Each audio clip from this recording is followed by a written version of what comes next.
Hello, and welcome to this, our 81st live stream. Happy Thanksgiving, everyone. At least those of you in the United States who celebrate Thanksgiving.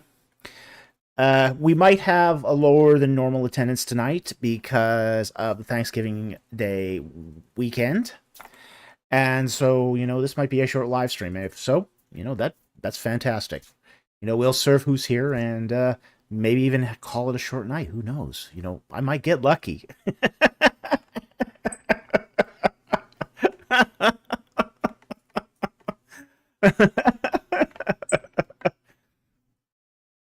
We've already had our second round of turkey. We had turkey and stuffing and mashed potatoes and cranberry sauce and the traditional. Mouthwash goes, wait, does Canada have Thanksgiving? Yes, it does, but it's normally in October. It's like in the second week of October. So it's kind of a stranger holiday. You're not really expecting it to be part of the holiday season quite just yet. I mean, it spaces the holidays out better, but you're just not really in that mind frame at that point. So it's more of a long weekend than it is really of a festive occasion. The Americans really know how to celebrate Thanksgiving. So, because one of us is Canadian, one of us is American, we do celebrate Thanksgiving twice, the Canadian and the American. So, we're going to get into the questions here. We don't actually have a lot that's in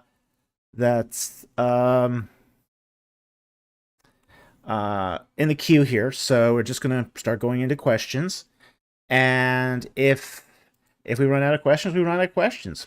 Maybe we talk about something tangential. Maybe we, call it a night. Who knows? So we'll just play it by ear from here and see what happens. So anyway, the order of business is exactly the same, which is oh, okay, I see. Okay, yes, the debate after party. Yes, yes, you're good for that.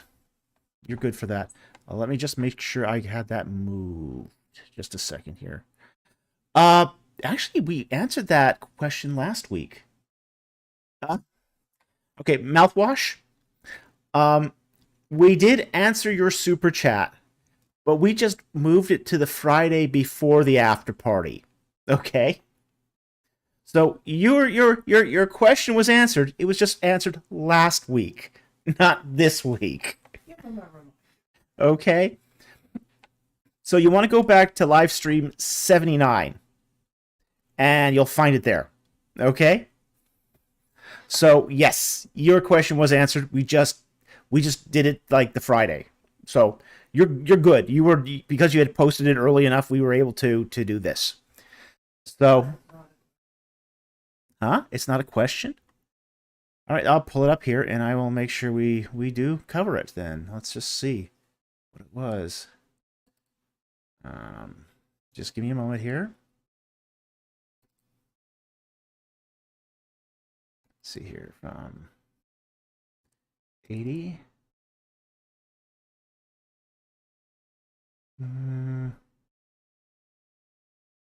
Here. It was a command. It was a command. You want him just to repost here? I have your question of did Paul use of Plato? That's the one I had from that you had posted on the. Is that the one you're talking about? Or repost it and we'll just put it up. That's even better. Just repost it. We'll just put it up. Okay. Well, that's probably the easiest.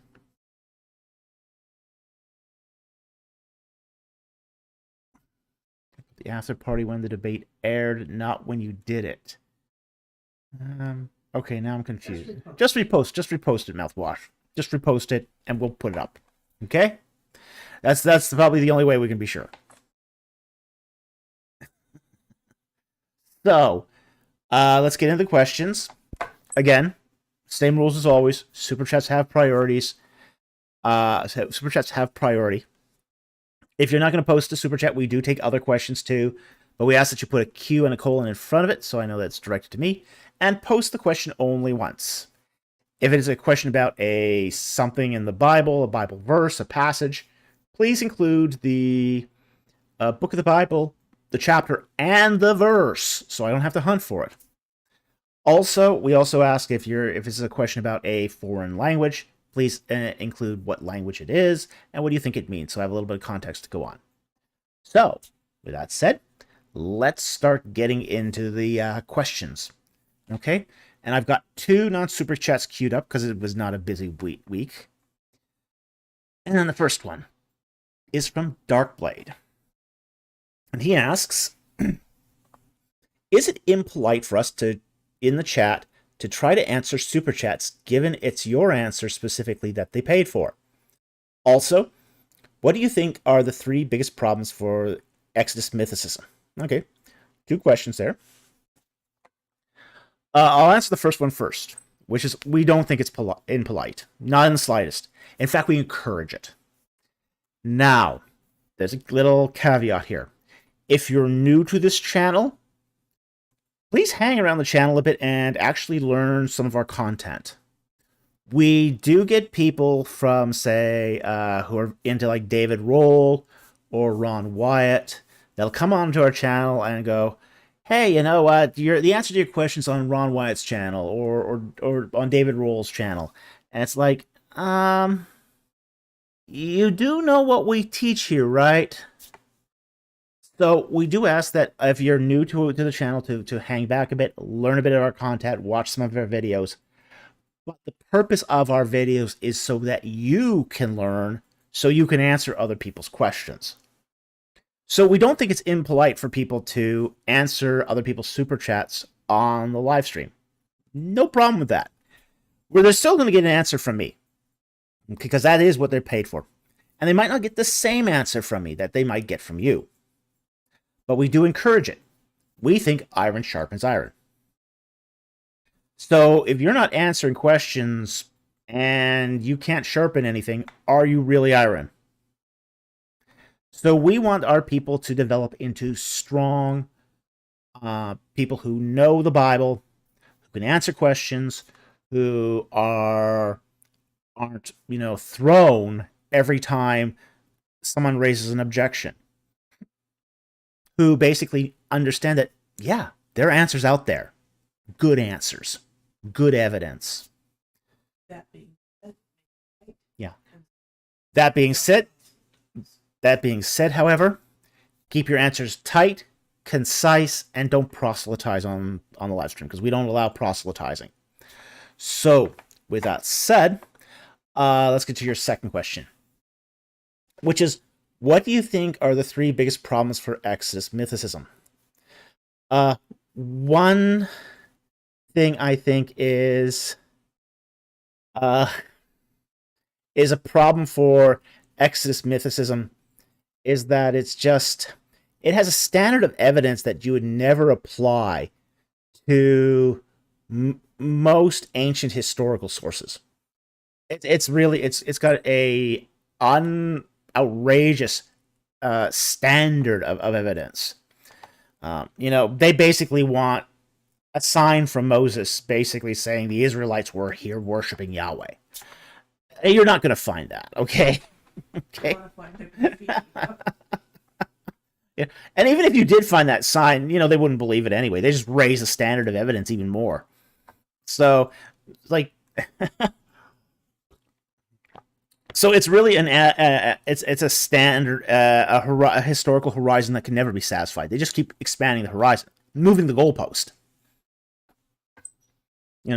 When they were saying that there's no large Semitic city that could have been in Egypt, then we found the city of Avaris, and that's not the same as the Israelites, and it just keeps going up.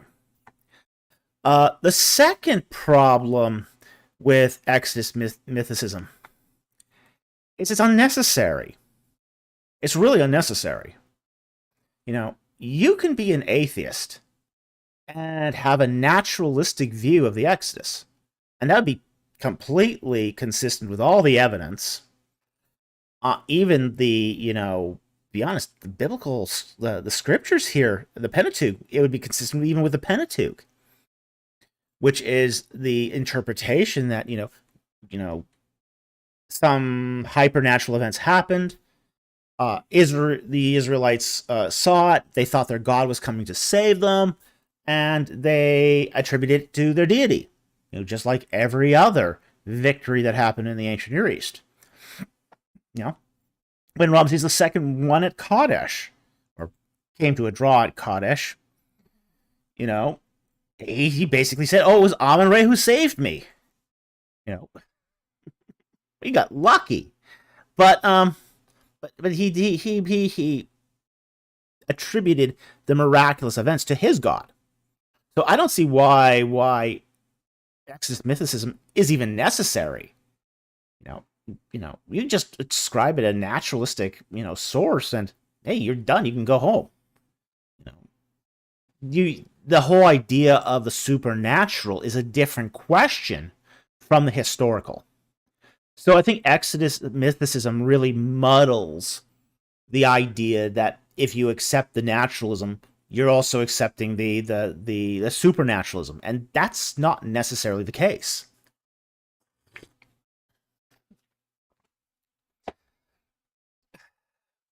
Another problem I find with Exodus mythicism is it doesn't engage the evidence all that well. In fact, it's very, very poorly. It tries to find the least plausible explanations for a lot of this evidence, and so I think that's very much an issue. It just doesn't engage it well.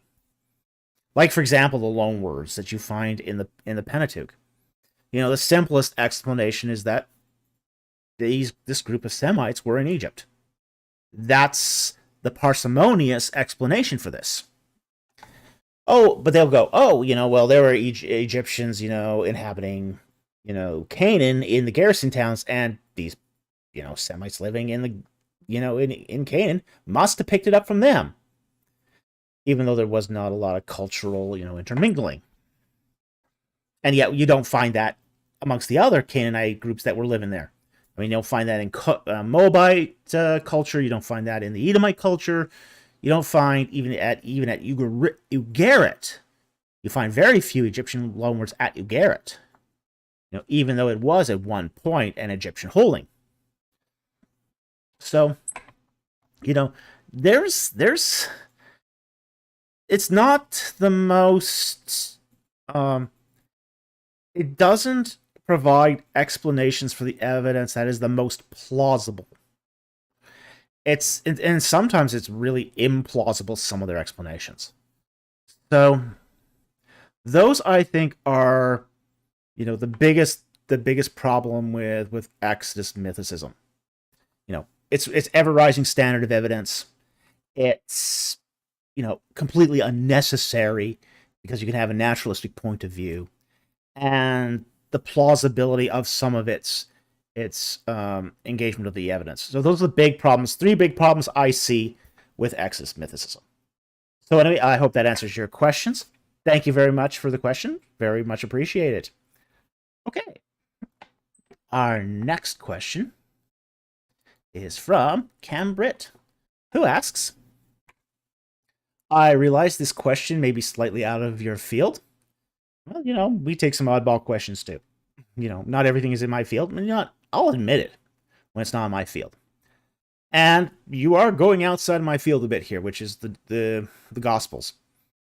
And he asks, but who was it that chained the man possessed by Legion in the Gospels? Was it Roman soldiers or someone else? Hard to say. We don't know for sure. Presumably the family would have been involved. To basically chain down a madman, you usually had to get sort of the permission of the family, or that it would be done at the family's behest. The second thing is, it would probably have been, say, a local either a local group of soldiers or guards or people along those lines, strong men. You would need strong men. And Roman soldiers were not the only strong men in Israel. You know, and in the time of the Gospels, you also had private security. You know, people did keep groups of men, private retainers, for security purposes, whether it was to protect a villa or, like for example, Herod's villa was protected by an Egemean garrison. And those were technically not Roman soldiers, although they were ultimately loyal to Rome. So there was private security even back then. So it's conceivable that maybe some of these people who were, you know, worked as guards in the day, you know, helped this family out, you know, to try to chain down the possessed man. But we don't know for certain. We're really speculating at this point. So this is not so much that it's out of my wheelhouse, but that we're more in the territory of speculation. But that's probably the best answer I can give you here, is we just don't know. But there's actually a lot of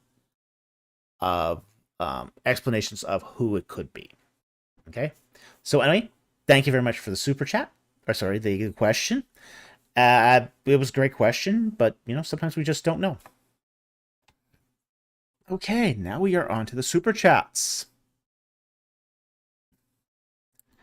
Our first super chat is from 501 Mobius for $10. Good to see you here tonight. If Jacob spent 20 years in Haran working for Laban, is the total number of years sojourning in Canaan and Egypt only 410 years, not 430? Well, that's a great question. Now, I'm going to explain here that I have not worked out all the figures here. Okay, I have yet to try to put together a chronology of the patriarchs. I haven't done that.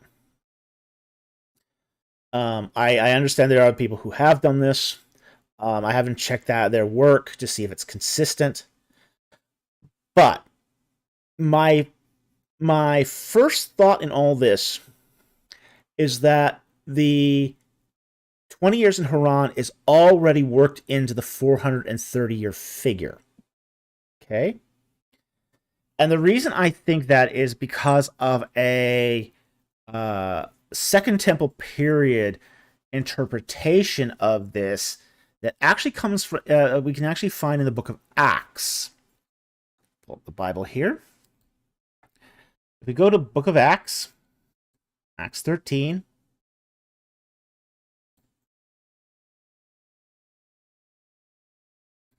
Acts 13, verse 19. I'm going to actually start at 17 here. Okay. The God of this people, Israel, chose our fathers and made the people great during their stay in the land of Egypt. And with uplifted arm, he led them out of it. And for about 40 years, he put up with them in the wilderness. And after destroying the 7 nations of the land of Canaan, he gave them their land as an inheritance. All this took about 450 years. Okay? Now, that whole 450 years is an approximate. But it's a little vague here what all this is. Most exegetes today will say this is from Abraham, the promise given to Abraham, to the Exodus. Okay? So that's what most exegetes will say today. That's what all this is referring to. But it's vague. Now, why 450 years? Why not 430? Some have speculated, and this is a Second Temple period interpretation, that it's the 430 years plus the 20 years in Haran. So this is not an unheard of interpretation, but it's the idea here that the 430 years has already excluded those 20 years in Haran. So that's sort of the best explanation I have for this at the moment. But again, I haven't looked at this in any depth. I could be completely off base here. I could be completely wrong here. I could get my math wrong. Who knows? Okay, but that's the best that I understand this at the moment.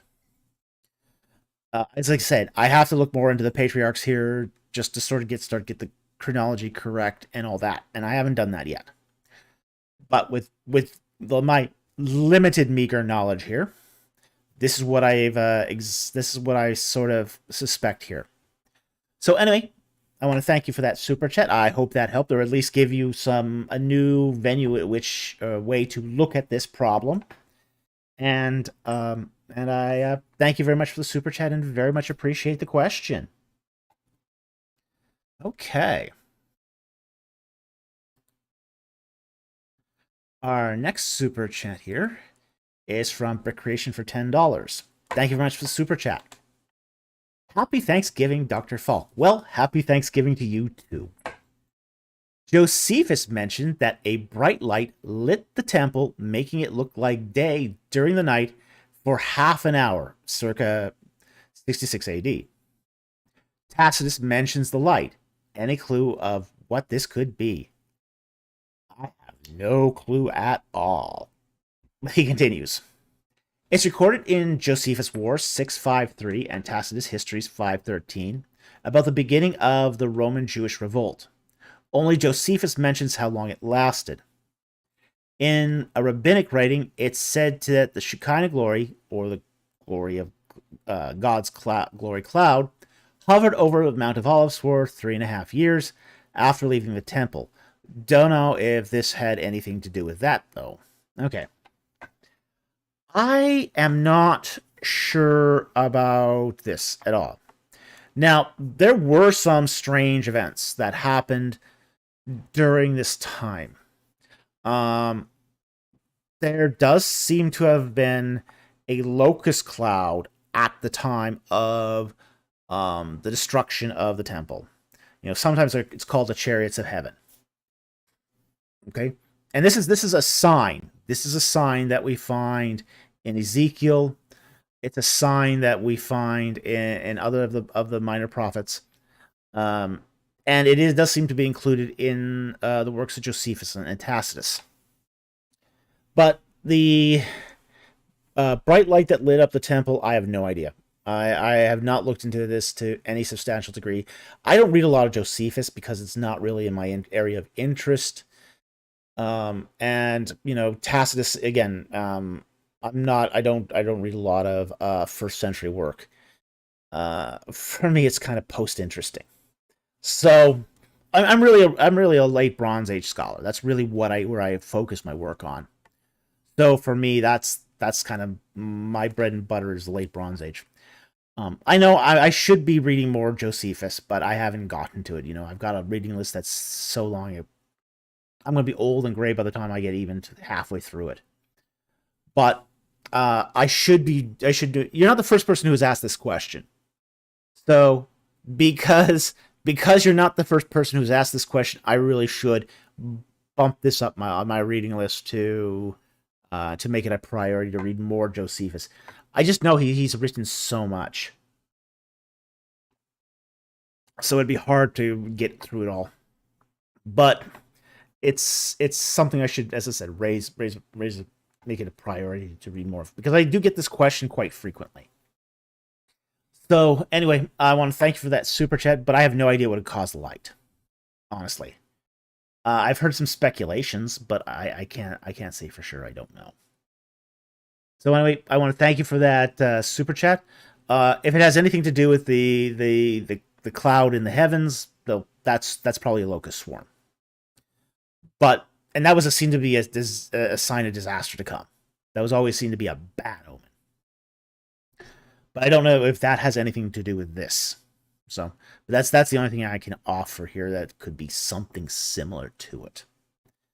So anyway, I want to thank you for the super chat. Very, very much appreciated, even though I could not exactly engage this question. But I appreciate the super chat. Okay, now we're on to the Twidget. So that was quick. Okay, and Make sure I didn't miss anything. Shouldn't have. Okay.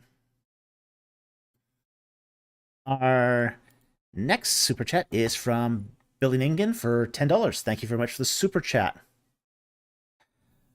Okay, and he asks, Happy Thanksgiving to you and your family, Dr. Falk. Well, happy Thanksgiving to you also.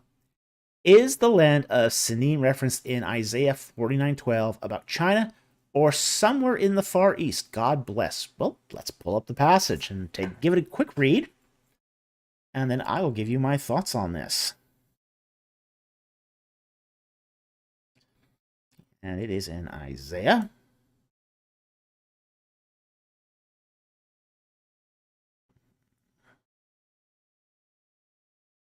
Isaiah 49, verse 12.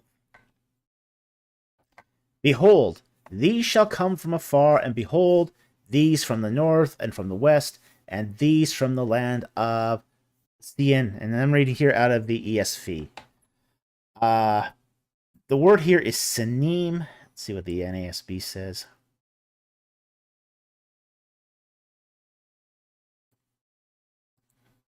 It just says Sinim in the NASB. Okay. I don't think this is China. Okay. I don't even think it's somewhere far east. I think it's more the far south. Particularly what was called Sinet. Sinet was the Egyptian name for Aswan. So this is the city across the river from Elephantine. So we do know at the time of Isaiah, Aswan was already a flourishing city. It already many people had, it would become, we're not quite in Isaiah's time, but after, during the Babylonian exile, there would be some Israelites that would flee to Elephantine, and they would do it, via Aswan. In fact, if you go to Elephantine today, you still go via Aswan, unless you take the direct water route. By the way, Aswan's a great city. That's one of my favorites in Egypt. I absolutely love Aswan. I don't care for it in the morning. In the morning, it looks really dingy, but at night, when it's all lit up and the stores are open and the souks open, it's a great city. Just absolutely spectacular, colorful, beautiful. Sights and smells are just fantastic and overwhelming. It's one of the most beautiful cities I've actually visited in Egypt. It's just a great city. So I think here what you have here is essentially the city of Aswan, which was called Sinit, or Sinet, and translated into Hebrew as Sinit or Sinim. So anyway, I hope that answered your question. Thank you very much for the super chat. I very much appreciate it. Okay. Now I'm going to try to be careful not to step over mouthwashes here. Let's see. We will get to mouthwash here in a moment. But our next super chat here is also from Billy Ningen for $5. Thank you very much for the super chat. Dr. Falk, did people in the ancient Near East, particularly the late Bronze Age, practice polemical theology, i.e., trashing other gods of other nations? No, they didn't. It's a very interesting question. When you look at, say, polemics, in the ancient Near East, they don't actually talk about the weakness of other gods of other nations. Now they talk about the weakness of their kings, of their armies, of their people. Like, for example, you get the constant polemic in Egyptian texts about vile, wretched Cush. Okay?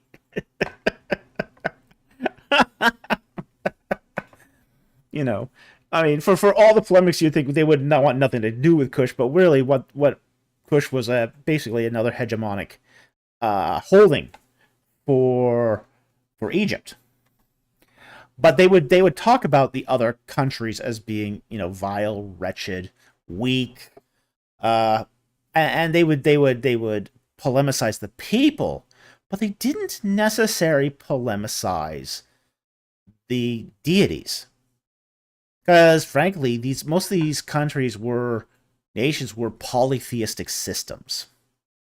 You know, it wasn't uncommon for a polytheistic system to invade a country, steal their gods, and bring them back to their own temple. Like, for example, when the Hittites invaded Babylon, they took the idol, I believe it was Marduk, from the temple of Babylon, and brought it all the way back to Hattusas. So this was fairly common, where an invading nation would steal other nations' gods, bring them back to their temple, and just put them amongst the pantheon. So, there isn't that practice of polemical theology. Nationalism, yes. Polemics, yes. But not polemical theology. That seems to be something that's more unique to monotheistic cultures, particularly the Israelites. So, I haven't seen a lot of polemical theology in late Bronze Age literature. But I've seen a lot of polemics. There's a lot of polemics in late Bronze Age literature, but not so much their theology. They don't touch on the theology here. Now, they will use when they talk about, when they do go to war and conquer, how their gods saved them and maybe the other gods fled or abandoned those people. They'll say that. But they won't attack, they won't trash those other gods. There does seem to be some idea in most of these nations that the other gods still had some power, that they were real. They almost gave the other nations the benefit of the doubt that their gods were real, could do them harm if they trashed them. And I think they were hedging their bets there. We're not sure if those other gods are real, but we're not gonna torque them off just in case, just in case they are.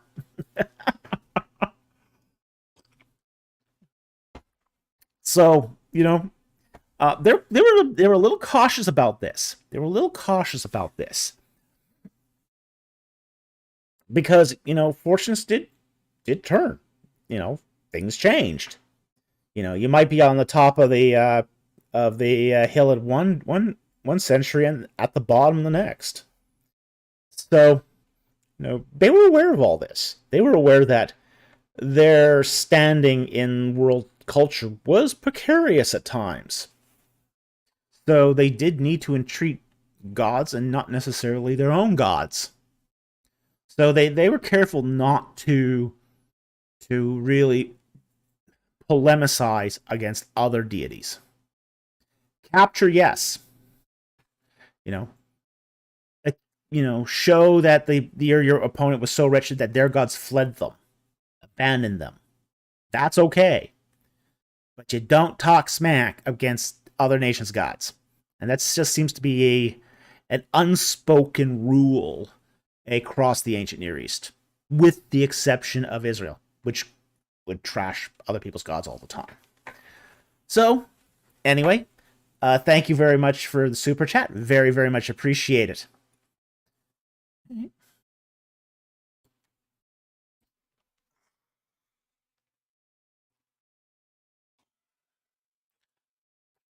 Okay, our next super chat here is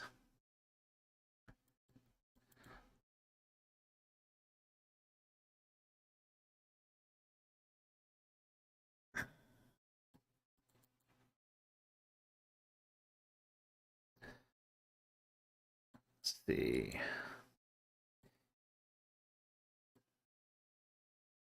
Did Mouthwash repost this channel? Repost this question? Oh, did he? Okay. Okay. Asinware for $4.99. Thank you very much for the super chat. Very, very much appreciate it. What is your favorite popular level book on Old Testament reliability? In other words, not Kitchen's book. Laugh out loud and why? Ah, yes. Okay. Uh, my favorite is actually oh, what's it called now? Just take a quick look at, just to remind myself so I'm not butchering the title here.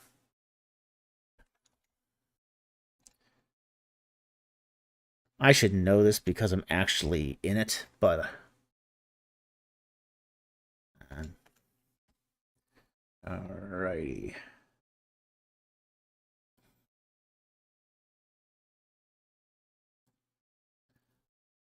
Behind the scenes of the Old Testament, cultural, social, and historical contexts. It's not so much a popular level book, but it's more geared towards the early college level. So the reading level on it is actually fairly low. Well, fairly low, relatively speaking. I mean, it's not popular press. I don't read popular press books, so for me, it's just. I mean, I can't give you a whole lot of popular level book on Old Testament reliability because I don't read a lot of them. But I think that one's pretty good. And if you want, especially if you want something that's not Kitchen's book, okay. So I think that one is very, very good. Most of the authors in there are basically biblical maximalists. So they believe in, most of those authors believe in the reliability of the Old Testament. So as you read through that book, I think you'll get a very good modern, broad base of the Old Testament and its reliability. So as well, it's not a book focused on reliability. A lot of the essays in there, speak to reliability. I don't think I have it here. I think I have it in the bookshelf. I do have it in the bookshelf. I don't actually have it beside me here. I keep a huge pile of books beside me because I'm always referencing it in my work. But I don't have that one out of the bookshelf right now. So, anyway, thank you very much for the super chat. And it was really good to have you on our after party the other night. It was a great time. Loved having you there. Okay. Let's see here. The next super chat here is from Pablo Andres for $9.99. Thank you very much for the super chat. Any good books on the resurrection? And do you believe Mary remained a virgin after Jesus' birth? Ooh. Ooh. Oh, you're going to get me into trouble with a lot of people here. Okay, you're going to get me a lot of trouble. The Catholics are going to hate me. The Orthobros are going to hate me.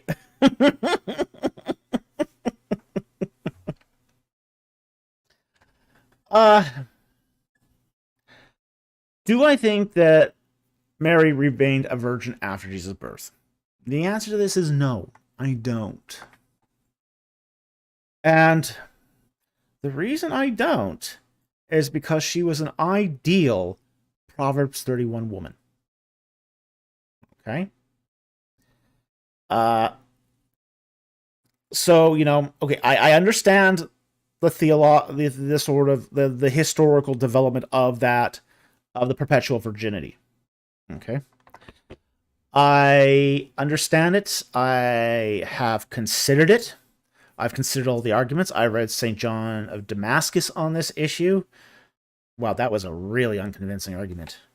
Which was, oh, well, we don't want to... He goes, it's possible she wasn't a virgin after Jesus' birth, but it's too icky to think about. Wait, that's the yuck argument. That's... I mean, come on. I mean, Joseph and Mary were married. That's part of the marriage covenant. That is part of the marriage covenant. So, I mean, I don't know if she had children after the text. I think even some of the polemic that basically said that some of the the argument that says that um the children that Jesus entrusted Mary to John because the other children of Joseph weren't related, it's still not a good argument. It's still not a good argument that she remained a virgin, only that she didn't have other children after. That's not a good argument. So, I do have some. I have some very, very, frankly, to be honest, once Mary had given birth to Jesus, there was no reason for it to remain, say, how do you say this, a sanctified vessel. Just no reason. It's the same reason why the Ark of the Covenant, ceased being an important function of temple cult. Really after the Shekinah glory filled the temple. Yes, it was still used at Yom Kippur, but Yom Kippur was still served even after the Ark of the Covenant was destroyed. And a lot of it is yeah, okay. I mean, I see I see my Catholic and Orthodox brothers in the chat here going nuts over this. Okay, fair enough. And I'm gonna have to agree to disagree here because it's just, again, these are things that serve a purpose in time and space for the arc of salvation. It's not that Mary is going to be perpetually holy.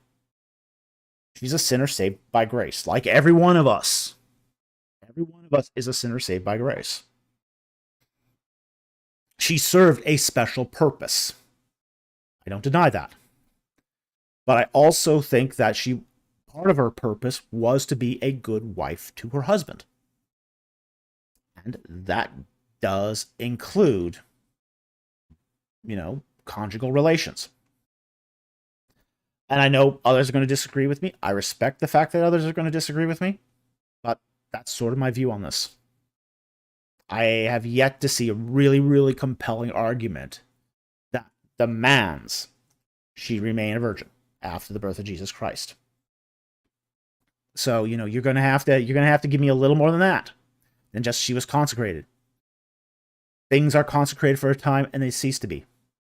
So,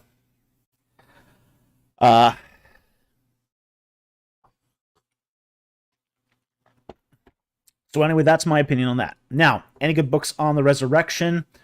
There were some just recently, and I'd have to go look that up. It's again not a topic I really focus on a lot in my studies.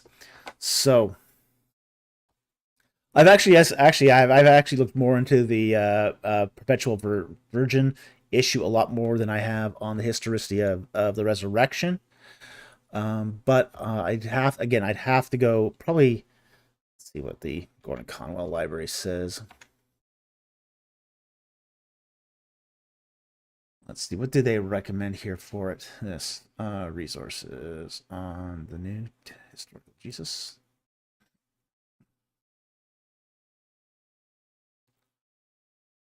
Do they have anything? I'm looking here at the Gordon Conwell Bibliography Center for Early Christianity. They've got a great bibliography on some of the best books on these sorts of topics. So that's where I go to when I look for something like this.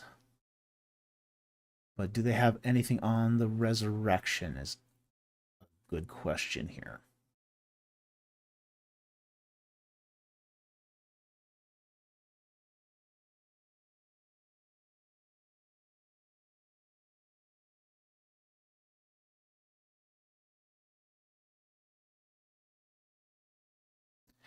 There's N.T. Wright's Jesus, the Final Days, What Really Happened.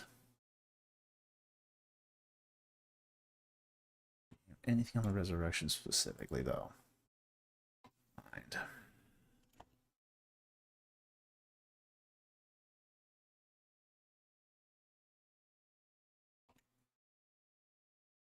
Does not look like it, unfortunately.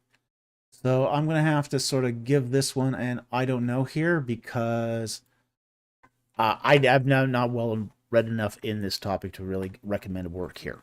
So,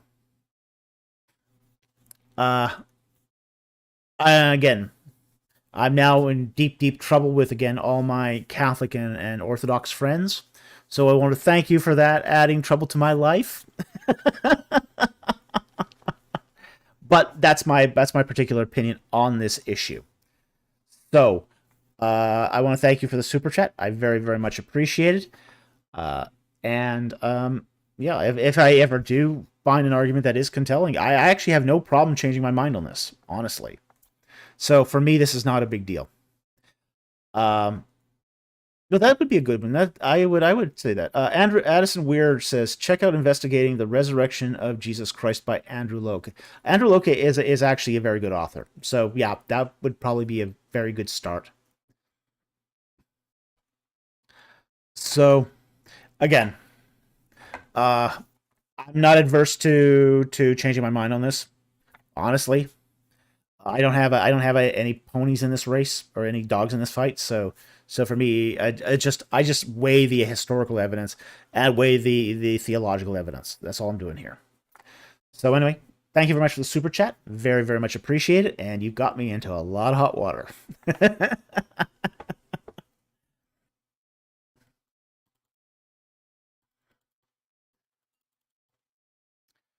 Destiny Knight 77 for 1999. Thank you very much for the super chat. Excellent job in the Tice Kennedy debate. Well, thank you very much. A lot of people are really unhappy with me about it. I'm very thankful you pulled no punches. Well, I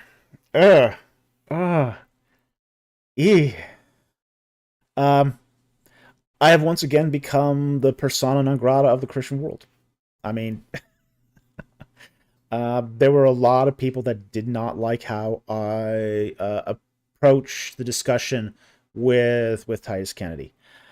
I don't see it. I don't see how I could have avoided it, though. One of the things we are going to do is we are going to do a commentary on the debate, and we're going to go step by step through my entire decision-making process. So you're going to see what happened before the debate, during the debate. I don't think we'll touch afterwards, but really there was a lot that informed the decisions that I made during the debate. So,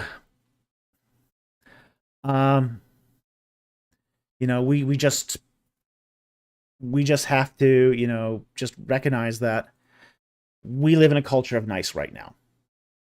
We live in a culture that doesn't have a strong tolerance for what is true. And when faced with what is true, they can't stomach it. They try to spit it out. So I appreciate that. A lot about this debate really surprised me. I was really hoping to have a discussion with someone on more my level, honestly. And I'm not trying to be condescending here. I'm not trying to be rude or arrogant about this. But I was surprised about his lack of basic biblical literacy. I was also really surprised by his poor handling of the scholarly literature. Now, okay, we're scholars. I mean, him and I are supposed to be scholars. He teaches at Biola. I'm a research associate at the Vancouver School of Theology. This should have been an even match. We're both specialists in the Exodus. at least in theory. This should have been an even, this should have been a completely even playing field. So to I mean, to not understand the whole scope of the literature as you read this. Like for example, when I asked him, said to him, when we talked about Strata 2 and Strata 3 at Hatzor, and I said, Hessa disagrees with you, and he goes, who? Like it's nobody. She published a major work on Hatzor, on foreign trade of Hatzor, including its archaeology, its levels of finds. It's a great workbook, by the way. Her work is excellent, but she did do a major work on this. So, one of the things about being a scholar is you have to be a reader. That's the major function of our job, is to read. And read carefully. So I was really, really surprised how little Titus seems to read. He didn't seem to have read Judges 11. He didn't seem to at least understand what he read, if he did read it at all. That's concerning if you are a scholar. I saw many places throughout the whole debate where he misread the literature. Because, frankly, I had read the literature.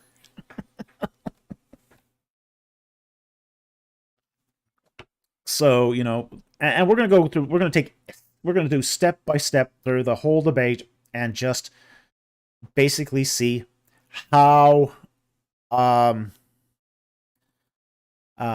what happened, what my decision-making process were, the choices that were before me as I was making the debate, and, try to sort of give basically try to give you my point of view from looking through my eyes as what I saw during this debate.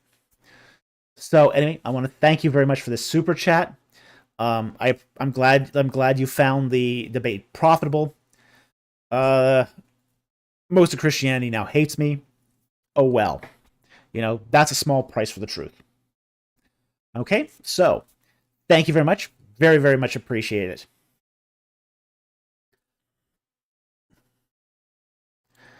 Okay. Tony G for 999. Thank you very much for the super chat. Good evening, Dr. Falk. Speaking of Judges 11, just what are we to make of Jephthah's vow to burn anyone coming out of his house as a holocaust to the Lord and his own daughter? Verses 30 to 31. Okay, let's go and let's take a look at that.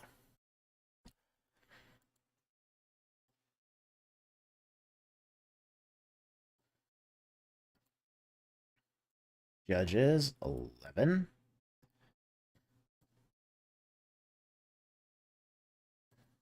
Okay. Bring up the Bible here. I'll start at verse 30. And Jephthah made a vow, and this is after his attempt at diplomacy fails utterly. Basically the whole Jephthah letter exchange was to try to negotiate a way to not fight. Jephthah was happy at this point. We have to understand that he was happy. He was content. He had become leader of his town here without putting up a fight, without putting up a struggle. He just gave it to him in exchange for solving the problem with the Ammonites. So at this point, he has no vested interest to fight. He doesn't want to fight. He wants to talk his way out of it. And he blows it. He quite literally blows it. So, he's now got a problem on his hands. And he doesn't think he can win this thing. This is what compels him to make this horrible vow. And verse 30.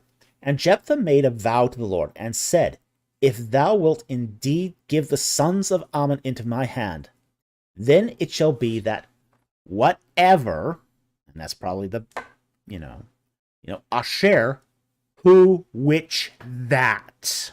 Okay, that's a very, very important thing. So it's not just who, it could be anything. It could be a dog, it could be a cow, it could be whatever. Comes out of the doors of my house to meet me when I return in peace from the sons of Ammon. It shall be the Lord's, and I will offer it up as a burnt offering. So Jephthah crossed over to the sons of Ammon to fight against them, and the Lord gave them into his hand. And he struck them with great slaughter from Arar to the entrance of Minnith, 20 cities as far as Abel Keramim. So the sons of Ammon were subdued before the sons of Israel. When Jephthah came to his house at Mitzpah, behold, his daughter was coming out to meet him with tambourines and with dancing.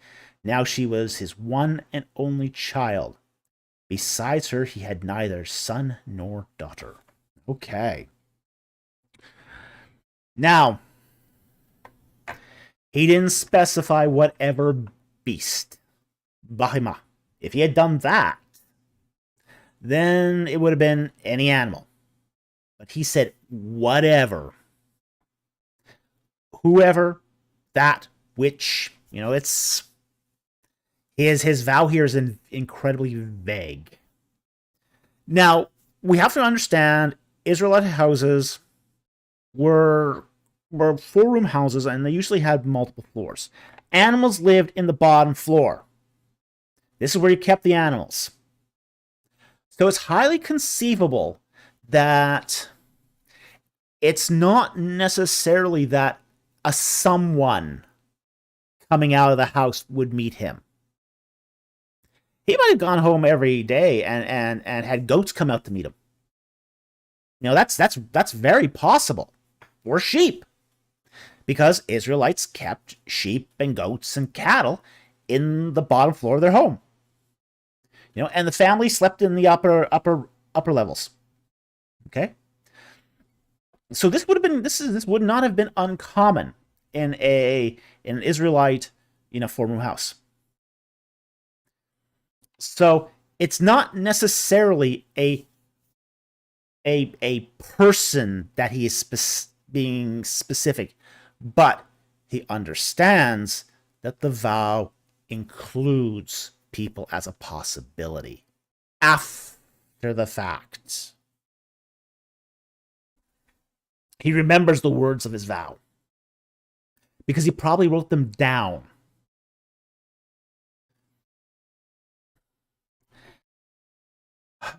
And it is a burnt offering. So this is human sacrifice. We really cannot sugarcoat this in any way.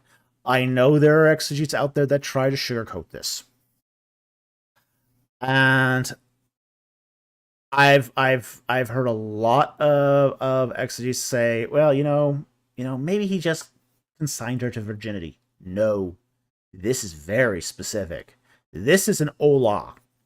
And an olah in Israelite culture is a burnt offering. Is where you take the meat, put it on an altar, and you burn it to ash.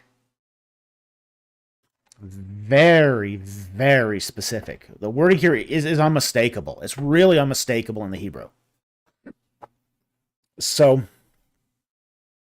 I've seen, as I said, I've seen a lot of exegetes uncomfortable with this, try to wiggle out of this. I don't think there's a way you can. Right. But the point is, don't make rash. Yeah, the point is that Jephthah was a bad judge. That's the point of this. There's a didactic order in judges. Judges go from good judges to bad judges, and we see this in the book of Joshua as well, where the book of Joshua is arranged in didactic order from good tribes to bad tribes.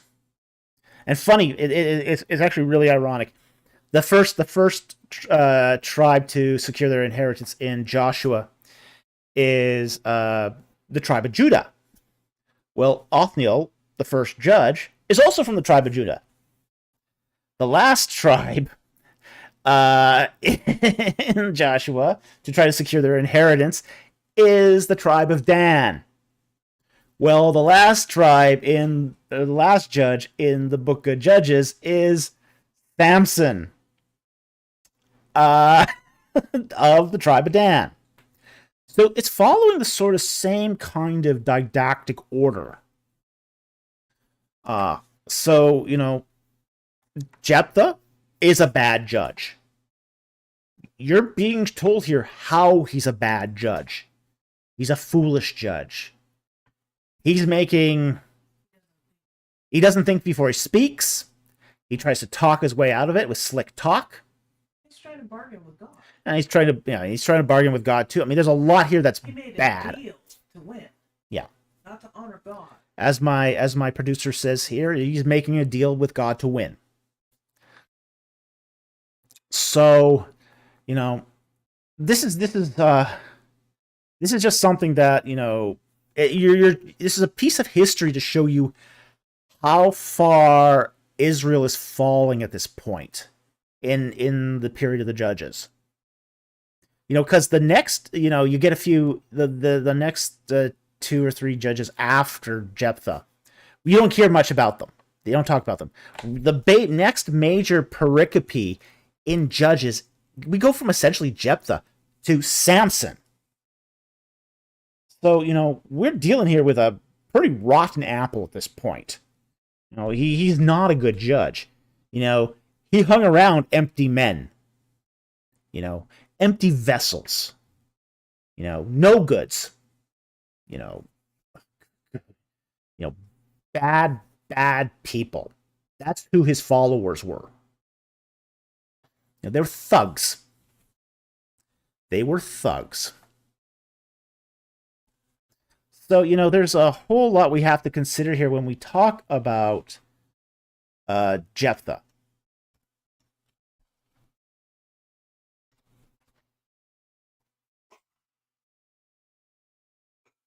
So, yeah.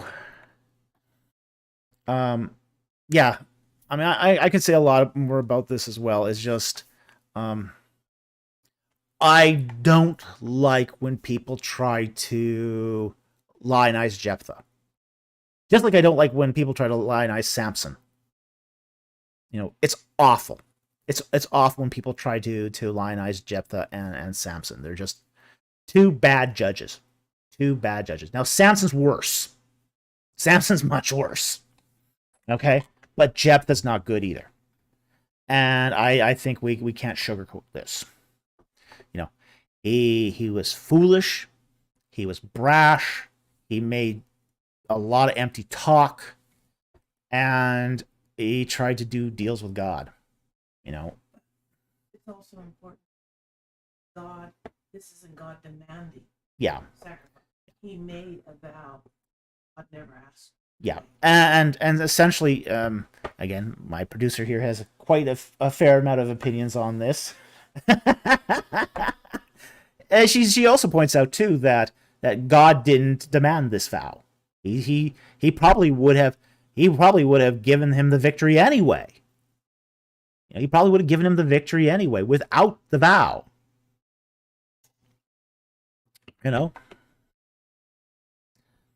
So, that's about all I'm going to say on this subject. But anyway, I want to thank you for the super chat. Fascinating questions. It's fascinating to talk about Jephthah. Jephthah is an interesting character. He's not a good character. As I said, exceptionally interesting. This is an exceptionally interesting passage. So, but not a good guy. Not at all. Anyway, thank you very much for the super chat. Very much appreciate it. Okay.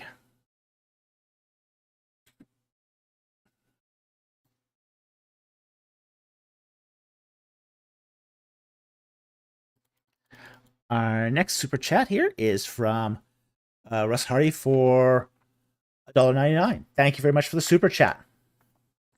Why does Job suffer? Ooh. Well, that is an incredibly debated subject. There are large studies, in fact, anthologies, basically conferences that were done on Job, where scholars get together, talk about the suffering of Job, why he suffered. I mean, for days. And there's many of these. There's a lot of literature on Job. In fact, when I was in my undergrad, I took a whole graduate level course on Job. Just on Job. There's a lot to Job. A lot to it. And we're not exactly told why he suffers. We're told that Satan, the adversary, the accuser, he wants to put Job to the test.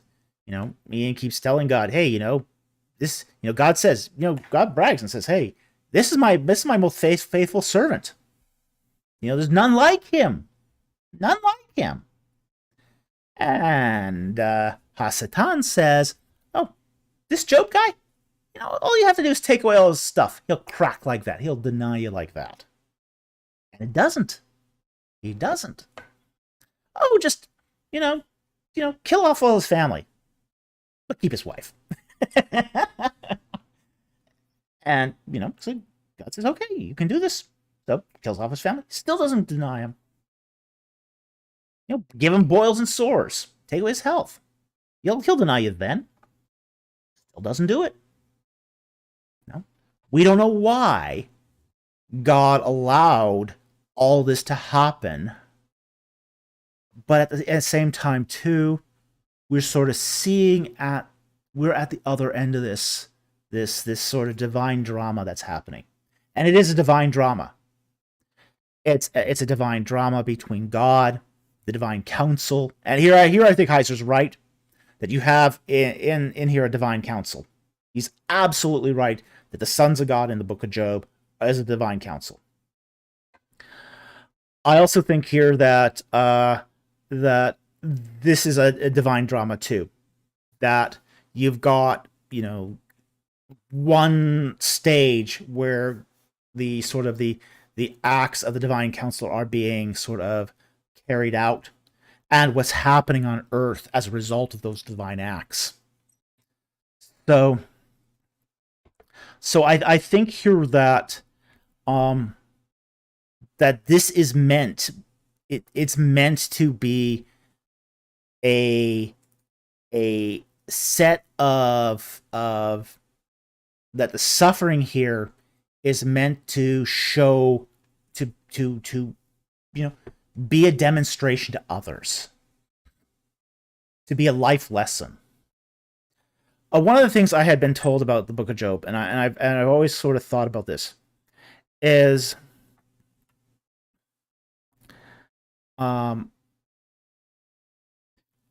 you never give the book of Job to someone who's suffering, because this is not a book about.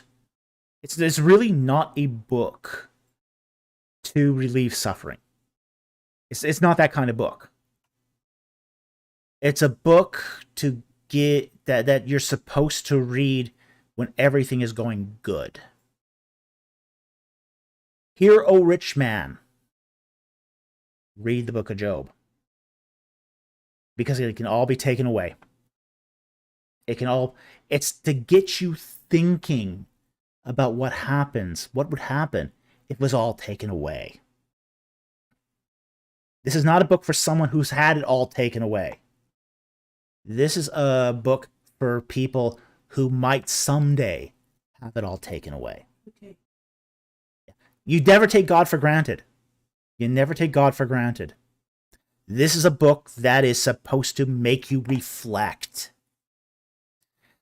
It's all of this is supposed to be you reading the text, having the look into that divine drama, and you reflecting on your own life.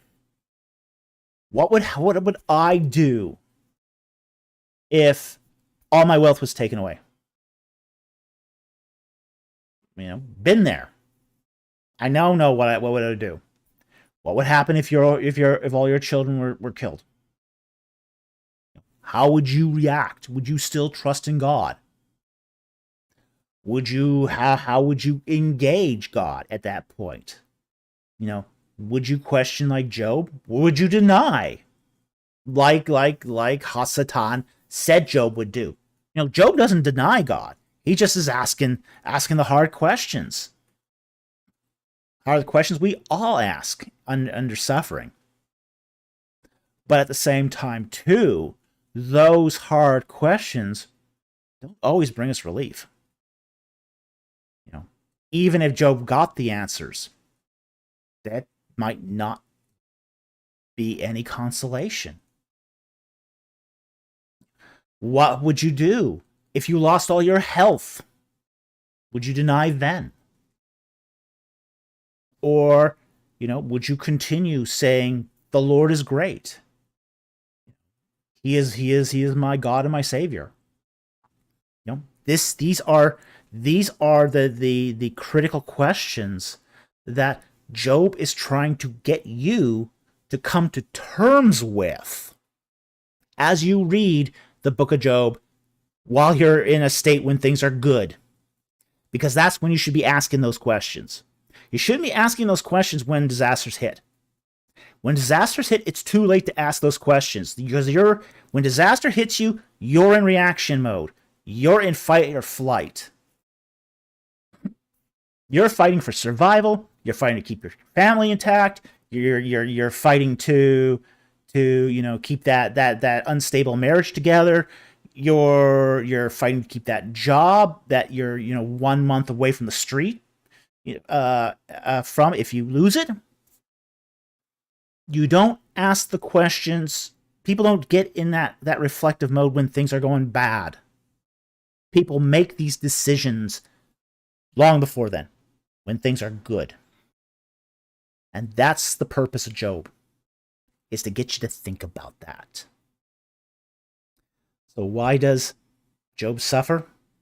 Ultimately, so we can reflect on what he went through so that we stay true to the faith. So that's the reason why, ultimately why he suffers in the big picture. Why he suffers in the little picture is a little more hazy. So anyway, I hope that answers your question. Thank you very much for the super chat. Very, very much appreciate it.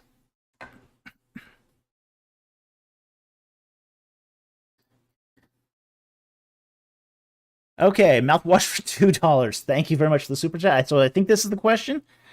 Candy got Falcon punched? Is that Falcon punched? I don't know.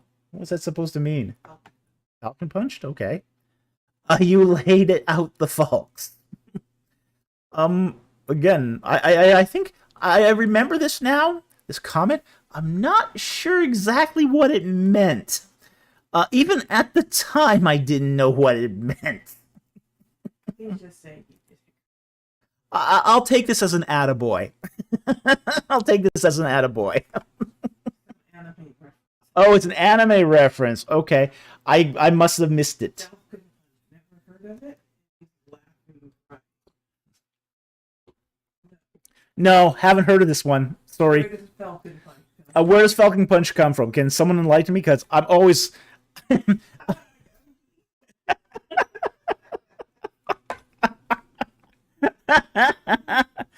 F-Zero reference. F-Zero. I haven't watched it. No, I haven't watched F-Zero, so so no, I'm afraid I don't get the reference. But I'll look up F-Zero. I'm always interested in looking into more anime. Yeah, it was just I didn't understand the what it was last time, so it's like that's kind of why I probably got overlooked. So oh, okay. Danny Dement actually explains it a bit better. More video game, to be fair. F-Zero's kind of been dead for decades. Falcon Punch was the finisher of Captain Falcon. Okay, now I know. Oh, boy. We also got also in Smash Brothers, Captain Falcon's Falcon Punch. Mouthwash says Mario Brothers game, actually. Okay. again, I've never played Mario Brothers, so this is a game universe I have not ever engaged in. You have to understand my video game tastes tend to be more along the lines of Skyrim and Fallout. I'm a huge Fallout fan. Huge Fallout fan. So, for me, I get all the Fallout references. I get all the you know, so I do very much get into like the stuff, as I said, stuff like Fallout. I love open world games. Open world games are what I'm really into. So I haven't played as many, say, 2D games like, say, Mario Brothers. I guess it's 3D now, but uh how many mods for Skyrim? I've gotten to around 300. Yeah, that's one of the things I really love about Skyrim is the modding. I don't do the modding myself, but I've collected. I think I have about 50 mods in mine. But yeah, the modding makes it a whole different experience, a whole new game, and I just love it. I even love the mods for Fallout 2. Fallout has some great mods. So, I do love the retextures and all that stuff. It just makes it a fresh, new, fun game. So, yeah, absolutely. I definitely am more into that sort of those sorts of universes. So, uh, getting back to the original here. So I'm sorry I didn't get to your last super chat on the previous live stream. I'm glad I understand it now, though. So I've learned something new here. So I want to thank you very much for the super chat. I very much appreciate it. And I want to thank you for reposting the question, too. So this is actually a better place to have actually discussed it anyway, because, again, I didn't get the reference last time. So one of the things I think, too, is that using live stream, or sorry, not live stream, StreamYard, where I had multiple people on the show, was a very disorienting experience. It's only the second time I've done it, and you're balancing so many different things at once that it's kind of hard to keep track of things like questions and super chats in the same way as I can here. Here, I'm really focused on the super chats. I'm really focused on the question or the comment. So I can really pay attention to it and at least try to probe it. You can't do that when you're talking to 5 other people simultaneously. Very difficult to do. Oh, in the future, we might have a StreamYard session maybe once a month, but we probably won't be doing it all that often. So it'll probably be, as I say, probably a once a month thing from now on. Maybe, something like a final Monday of the month or something like that, but we haven't decided yet. So anyway, thank you very much for the super chat, and thank you for the encouragement too. I don't typically like to use pugilistic terms with debates. It's not a sporting event. It's not really a fight. But I do want the truth to get out there. I am very concerned that the church has become very sick. It's become very sick. It's starting to throw up on milk. It can't eat meat anymore. So I'm reticent to use a lot of polemics with regards to the debate, but I think that at the same time too, Kennedy's performance was shockingly bad. It was disgraceful. That's probably the better term for it. It was disgraceful. No Bible teacher should have demonstrated that level of ignorance. So, thank you very much for the super chat. Very much appreciate it. Okay, another one here from Mouthwash for $5. Thank you very much for the second super chat. The Vedas can sound almost monotheistic. Yes, it can. have many gods, but all have aspects of one. Do you think Hinduism is like a successful version of Atonism? Ooh, that's very interesting because the two systems are very similar in a lot of ways. So yeah, that's a very interesting question. Um, Hinduism is has an aspect of monotheism in it, but it's really primarily a pantheism. Um, it's not a monolatry though. Generally speaking, it's a polytheistic pantheism. It's also panentheism as well, but that's another question altogether. Um, on the other hand, Atonism is a monolatrous pantheism. So it is easy to compare the two. Both are pantheistic systems. Hinduism and Atonism are both pantheisms. But Hinduism is polytheistic, whereas Atonism is monolatrous. So, they do come from common roots, though. They do come from the idea of that they came from both polytheistic systems. Now, it's likely that Hinduism didn't start off as a pantheism. It's likely that Hinduism started off as a simple polytheism, in the same way Egyptian religion did. Egyptian religion started off as a simple polytheism.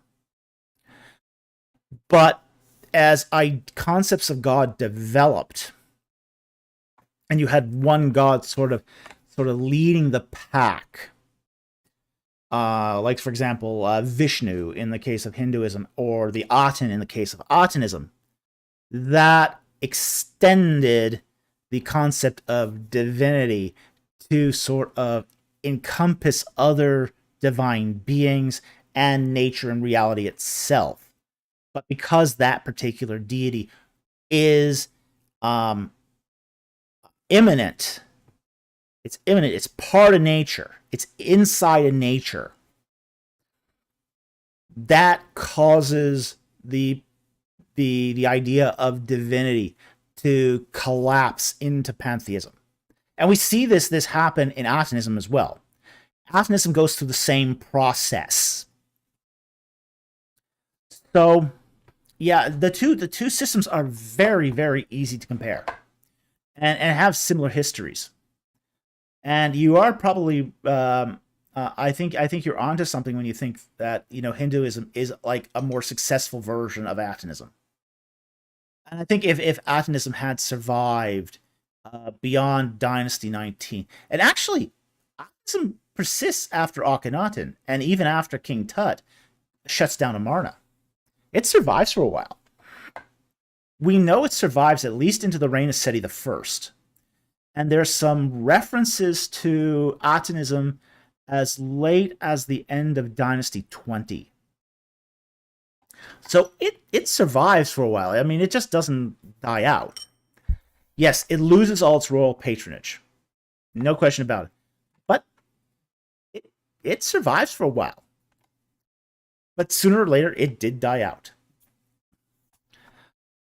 I think in some respects, why Hinduism persisted and Atonism ultimately failed was that royal patronage, ultimately. In the case of ancient Egypt, the cults that received the most royal patronage were the most successful. These are your cults of Amun-Re, Hathor, Isis, Osiris. These are the cults that got royal support and royal patronage, and they survived, at least into the Roman period. In the case of Hinduism, there was no royal patronage, or at least a very limited royal patronage for particular deities in Hinduism. So because of that, all the gods of Hinduism were sort of on an even playing field, so that one religious system did not sort of have a competitive edge over the others. So that's what I think is the reason why, say, Hinduism survived and Atonism didn't, was basically money. In Egypt, cults had to have money. They had to have money for sacrifices. They had to have money to pay for the priests. There was no such thing as lay priesthood in Egypt. You were professional priests, or at least part-time priests. Excuse me, still getting over some bronchitis here. So in the case of Hinduism, in India, you have a priestly caste. The Brahmin caste. So you're born into the priesthood. You're born into that role. So you'd end up doing it whether or not you were paid. But you ended up getting paid because the other castes supported you. So I think that also was a large contributing factor as to why Hinduism survived as well. Was because the societal structure kept the money flowing to the priests who could perform the rituals. In case of Atonism, the money stopped. When the money stopped, ultimately the cult stopped. So anyway, I hope that answered your question, or at least provided some insight on this. Thank you very much for the super chat. Very, very much appreciated. Okay, our next super chat is from Billy Ningen for $10. Thank you very much for the super chat.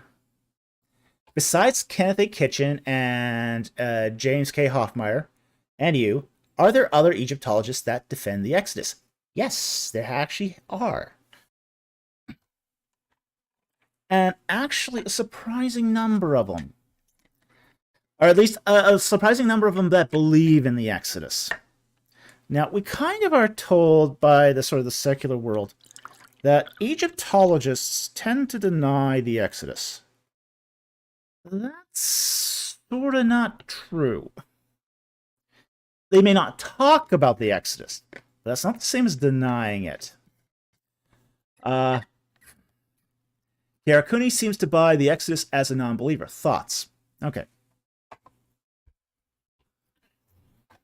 We have to understand that most Egyptologists in the world, if we count all the number of them, most of them are not Christian. They're not atheist. They're Islamic. Because most of them are in Egypt. They may not be the most successful or, say, highest profile Egyptologists. They're still Egyptologists. Islam accepts the Exodus. They get some details wrong. They get a lot of details wrong.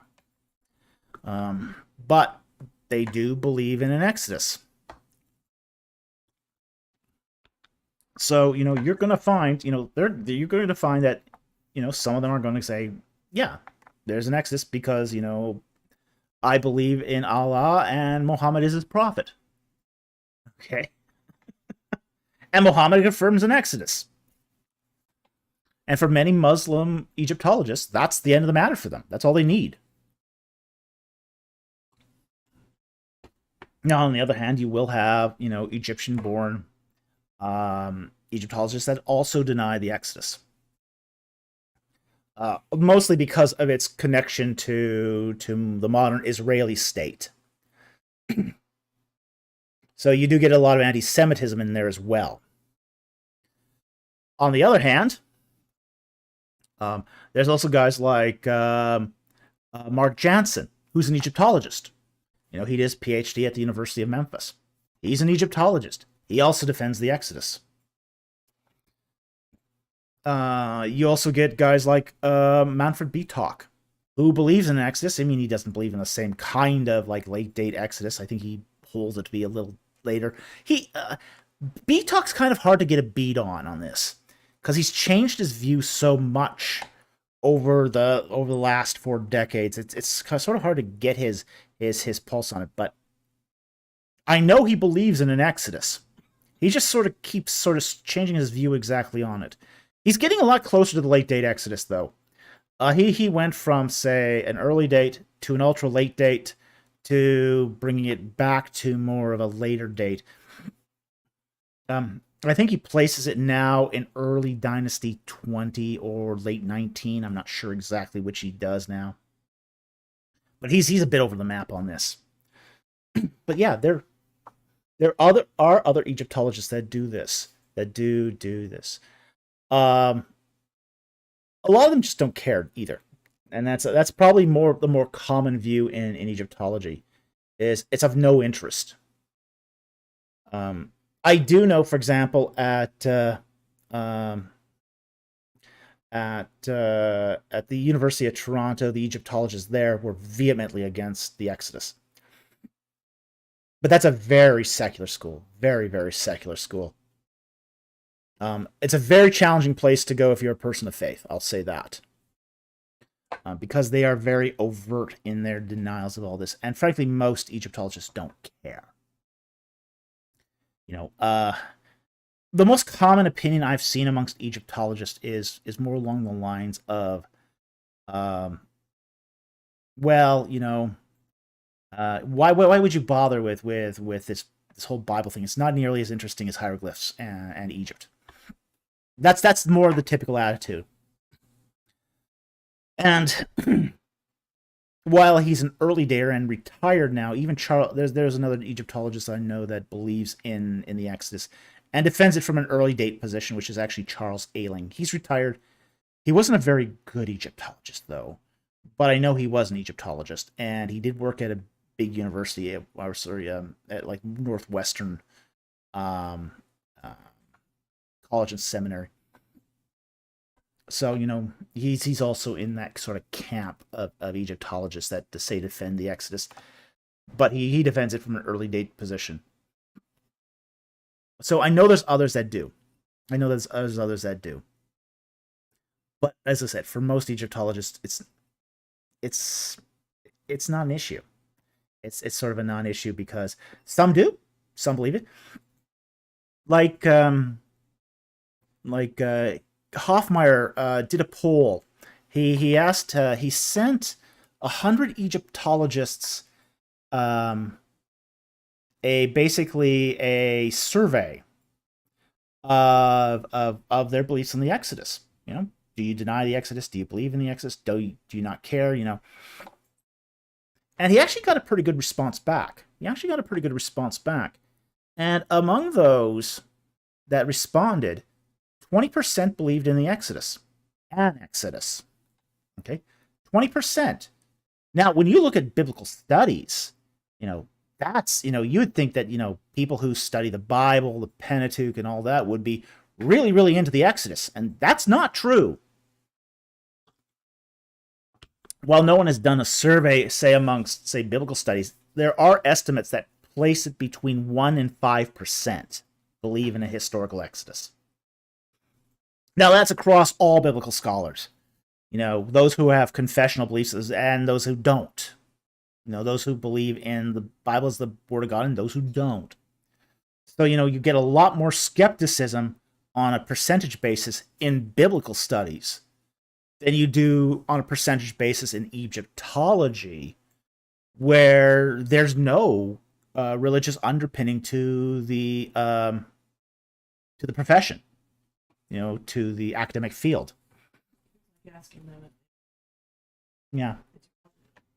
For most of them, it's irrelevant. It's like asking them if they believe in the tooth fairy. It's just, what does it have to do with Egypt? So you do get that. You do get that in Egyptology where they just don't care. But still, for a field that doesn't have that religious underpinning, you do get a lot higher percentage of people who believe in the Exodus than you find, as I say, in biblical studies. And again, I have to think that some of this has to do with, say, the prevalence of people who believe in Islam within Egyptology. So anyway, I hope that answered your question. Thank you very much for the super chat. Very, very much appreciated.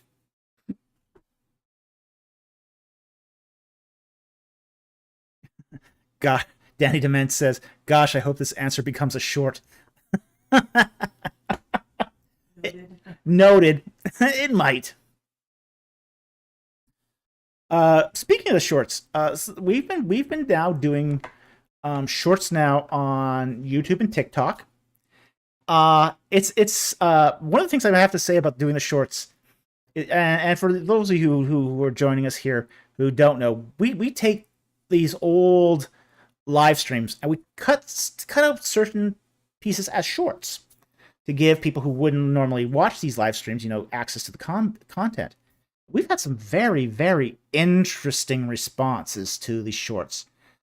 Some of them have been really successful, and we post them. We post them both on YouTube here and TikTok. Now, I've never done TikTok before, but we post them on TikTok as well. And the TikTok response has been fascinating because it's different demographic. And some of the ones that do really, really well on YouTube don't do well on TikTok, but some of the ones that do well on TikTok don't do as well on YouTube. So it's very interesting to see that sort of change. Like, for example, the one we posted last week on, who is on, when it talks about Joseph, marrying the daughter of the priest of On. That has done really well on TikTok. Amazingly well on TikTok. It's like gotten just a crazy number of views on TikTok. On the other hand, the one on Ron Wyatt, oh boy, has gotten a lot of views on YouTube and also a lot of hate mail. A lot of hate mail. Woo. I'm still getting hate mail on that. We posted that like I think 5 weeks ago, and that's not dying down. We still get hate mail like every other day on this. So it's just like, okay, we've got some fodder here for a hate mail special. Should we do one? A lot of hate mail. I mean, I got one just like yesterday, basically saying Ron Wyatt's wife would disagree with you. Well, okay. Since when is Ron Wyatt's wife a qualified archaeologist? How does her opinion count here? But I've had people tell me that I'm the son of the devil, that I'm going to hell because I've cast aspersions on the work of Ron Wyatt. So this that was really much more charged than I expected. And this is not the first time we've tackled Ron Wyatt, honestly. We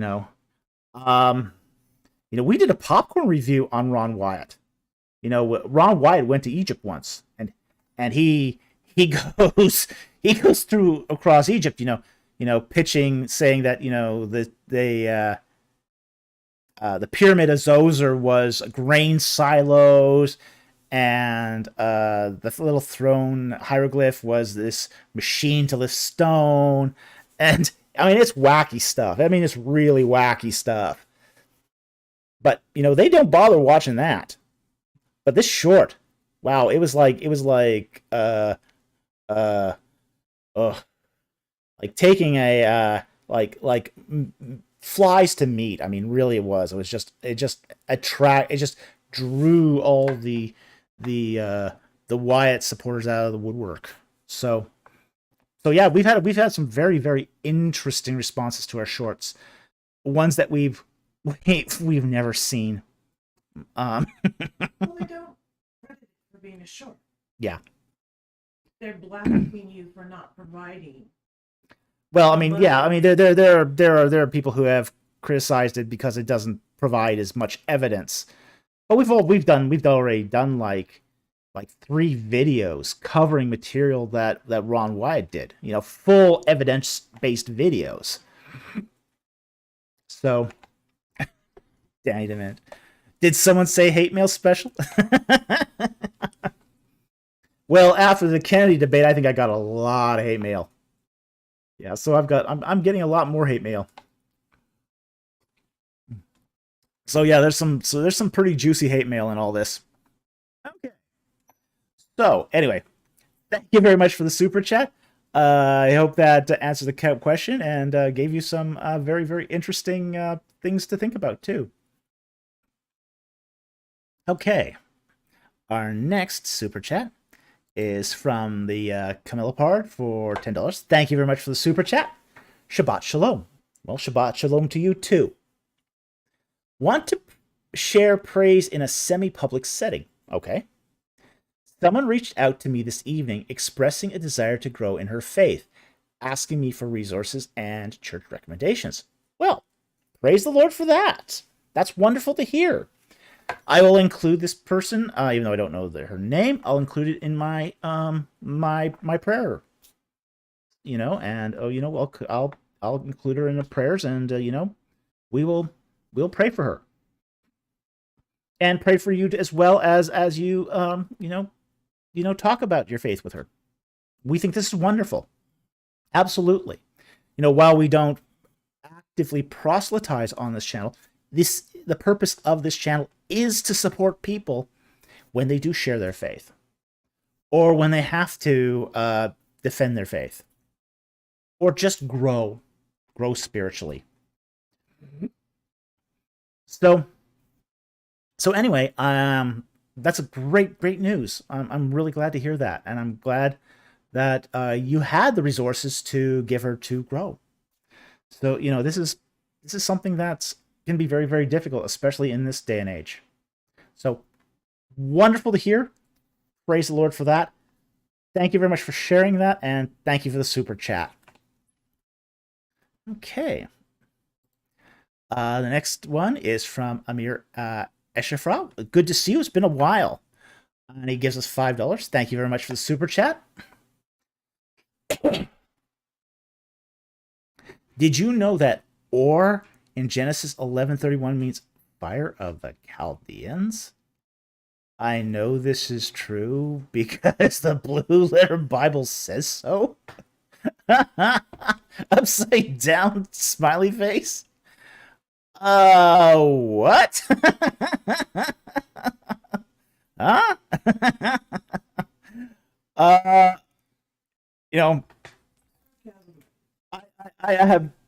I used to when I taught history of ancient Egypt at the University of British Columbia.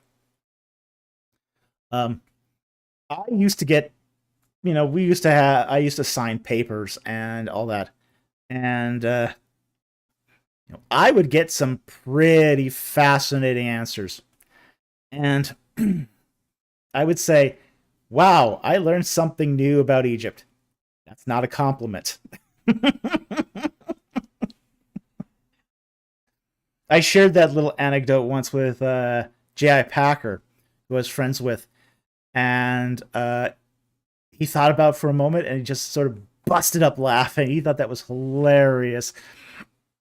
Because he came up to me after one of my talks, and J.I. Packer said, "Yeah, I've been teaching theology for 40 years, and I have never heard that before."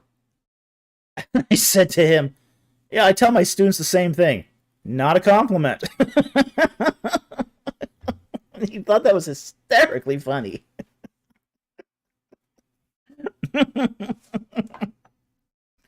So, when you hear something like this, it's just like, okay, yeah. It's like, no. Oh, no, definitely not. See what Genesis 11:31 actually says. Because it's not fire, because fire is Ish. Okay, so that's not it. All right.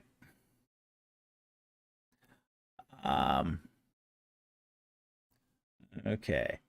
So here it's not or, it's Now, no, so this is not fire. This is definitely it's Now there is some interesting text some issues here about this text that's, I think, very interesting.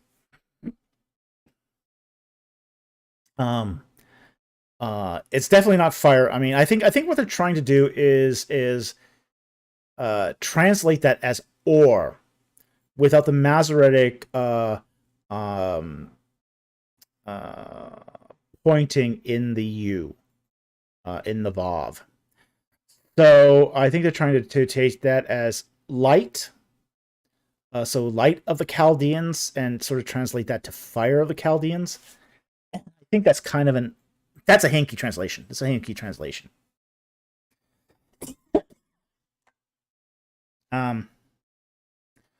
But I do think there's a textual issue here.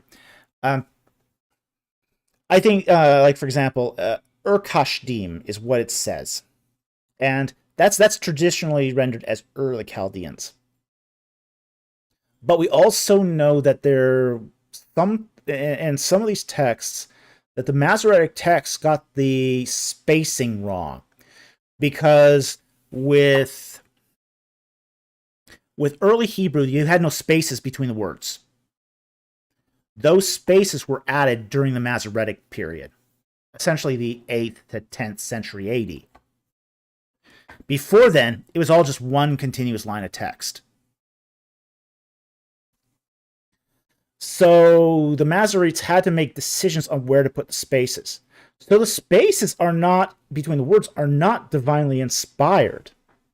They're not divinely inspired. Because the original autographs had no spaces.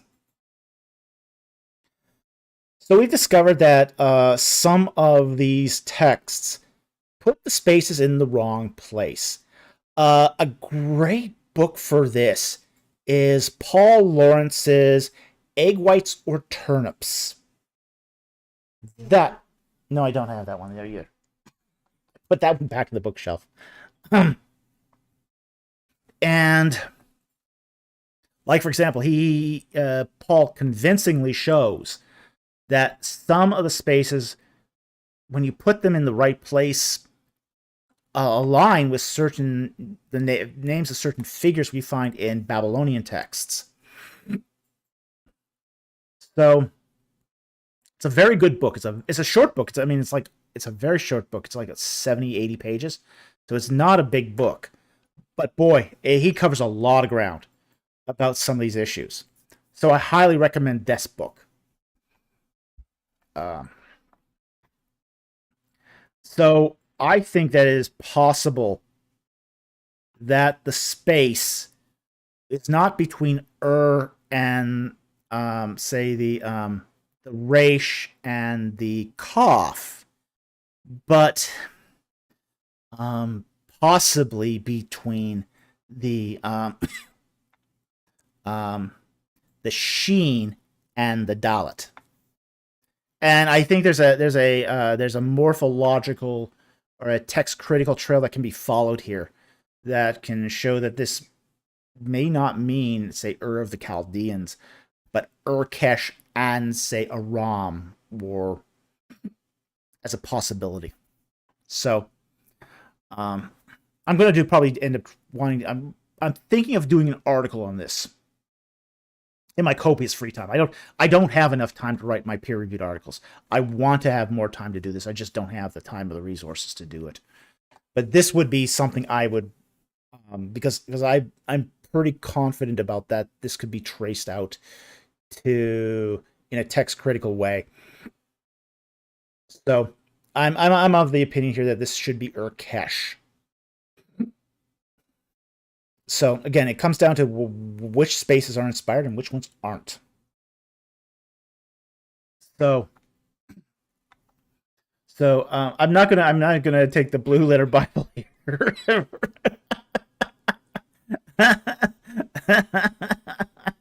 So yeah, it's definitely not fire. That much we know. That much we can pretty much figure out. This is not fire. But the rest of the text about this verse is actually very, I think, can be subject to some debate. So anyway, it's great to see you here tonight. Thank you very much for the super chat. And I really, really much appreciate the question. The question's a good one, even if it's done tongue-in-cheek. Okay.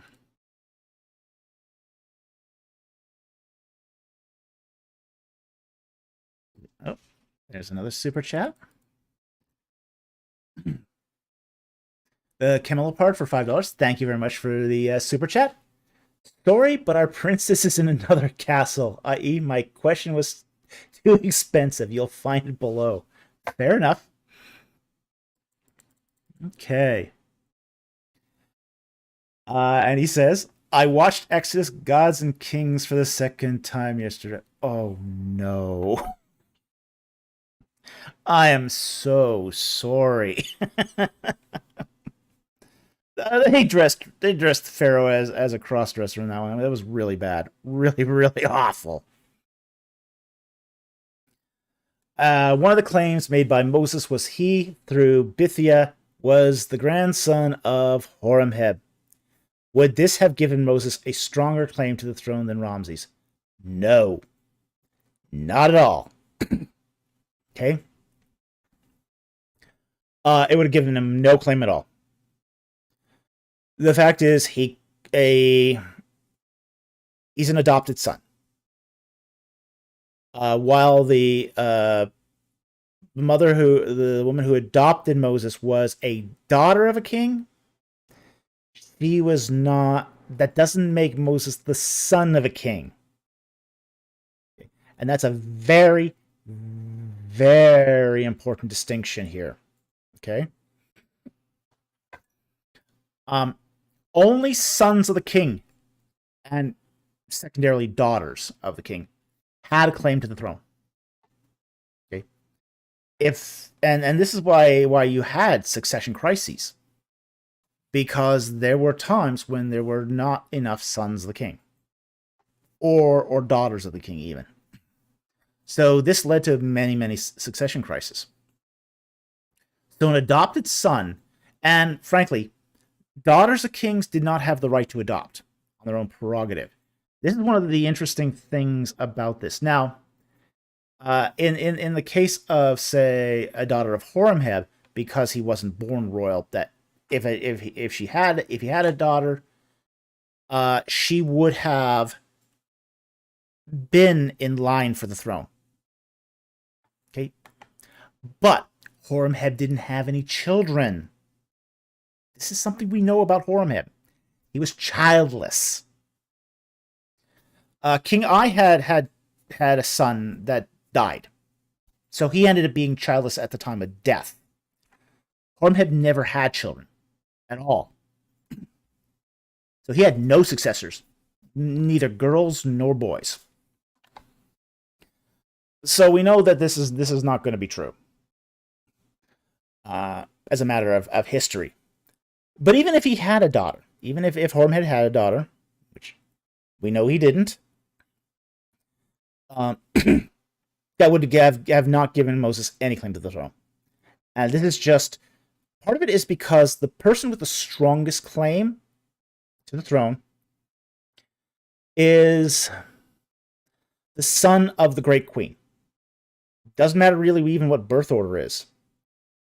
The son of the great queen had the top claim. Okay. And this is really interesting, because the great queen really was sort of the nexus point of who inherited. Now, the upside of this, the other side of this is that the king could, make a woman the great queen at any time he wanted. So if his current great queen wasn't producing heirs, and another queen was, he could change the great queen to make the other heirs appropriate for inheriting.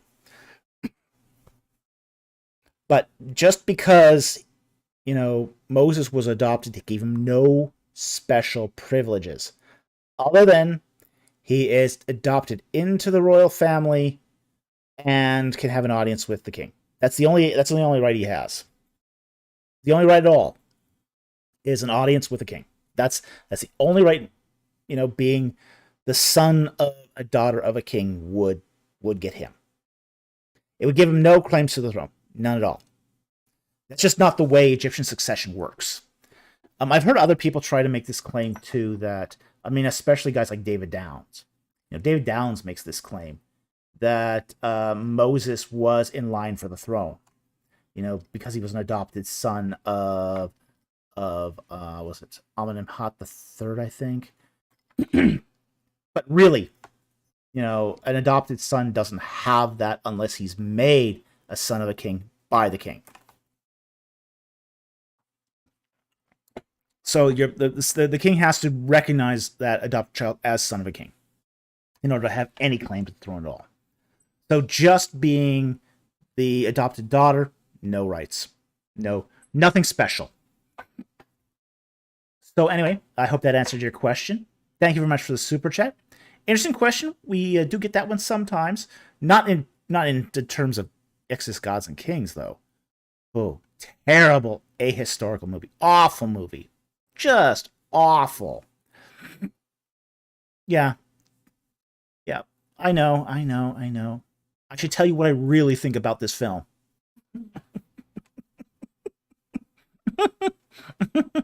I'm holding back here, right? Oh boy. Okay. Now moving on.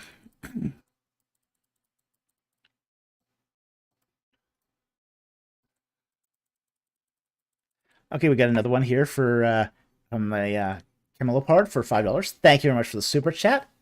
At 501 Mobius had a good question during the after party. Where would the inn between Midian and Egypt have been? You're gonna have to remind me of that question. Which inn is this? I'm not sure what you're talking about here. So, I need more context. So if you can give me more context, I can give you a better answer. Again, this goes back to, if you're going to ask a question about the Bible, you need to give me chapter and verse here, because without that, I don't know exactly what you're talking about. So if you can put that question into the live stream, with the chapter and verse, I'm more than happy to answer it. But I'm not sure what you're talking about here. So with that said, sorry, I can't really answer it because I don't really understand the question. But thank you very much for the super chat. I very, very much appreciate it. The inn where God met them, Moses. To kill Moses' firstborn. I still don't know what you mean by that. He's heading back to Egypt. Oh, is that an inn?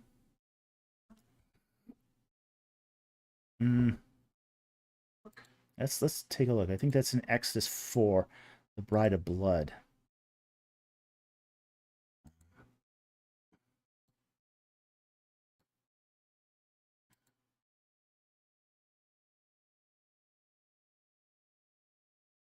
Yeah, I know it's in Exodus 4, but where in Exodus 4? Point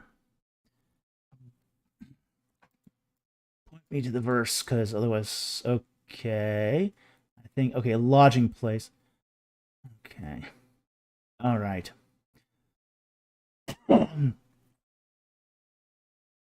Malone. Okay, so it's Malone. Okay. I'll throw up the chapter here. I'm actually going to use I think I'll use the ESV for this. This might have better translation. Yeah, okay, we found it.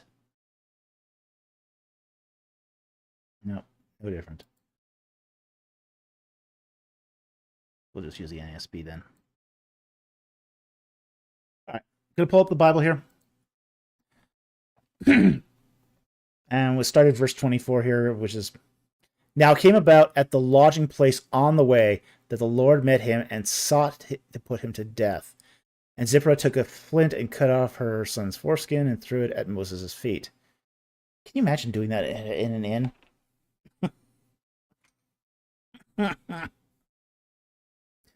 All right. The place here is Malone. Okay, that's the word. That's the word for lodging place. It can be an inn. It can be a cave. It can be a what's called now, an oasis. A lot of things could be here. Okay, it's not specific. So we're not exactly sure what is being referred to here. This could be. This is so vague. It's not even funny. So this is a very vague term. That is an interesting question. The answer is usually no. You don't normally pay for an oasis. It's a shared resource, but sometimes it's guarded. Sometimes oases are guarded. It depends on the oasis, really. There are oases that do have lodging places, like small rooms that you can rent.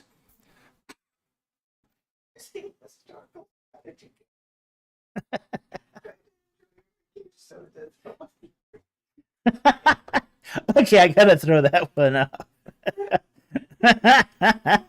Historical strategy gaming comments.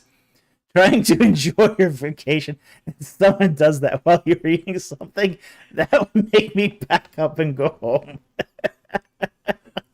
Yeah,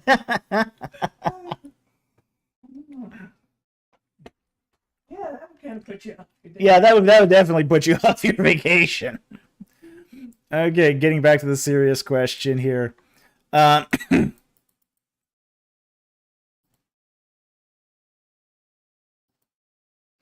see here. What was the serious question? Where was he? Okay, where was the in? Okay.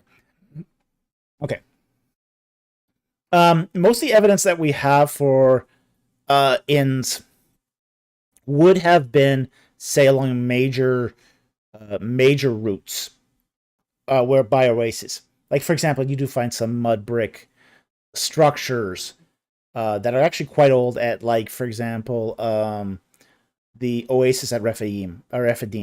Okay, so we do find some of those, but it's unclear. It's unclear if those would have been rented or not.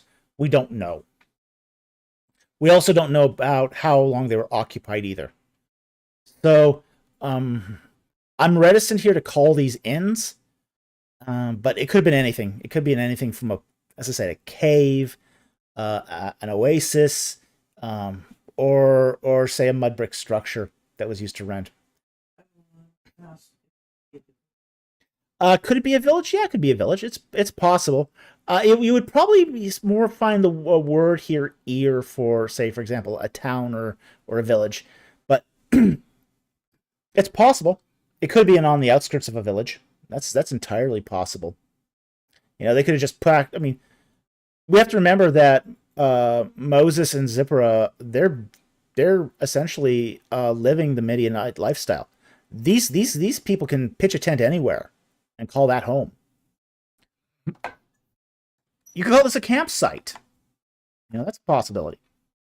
Campsites. I mean, there's actually a lot of campsites in the Sinai. Where the Bedouin go, year after year to visit. So, that's also possible too, that this could be just a campsite. We don't know for sure.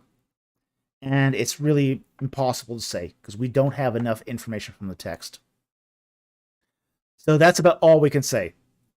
Could be an inn, could be a lodging place, could be a cave, could be an oasis, could be a campsite, could be the outskirts of the village.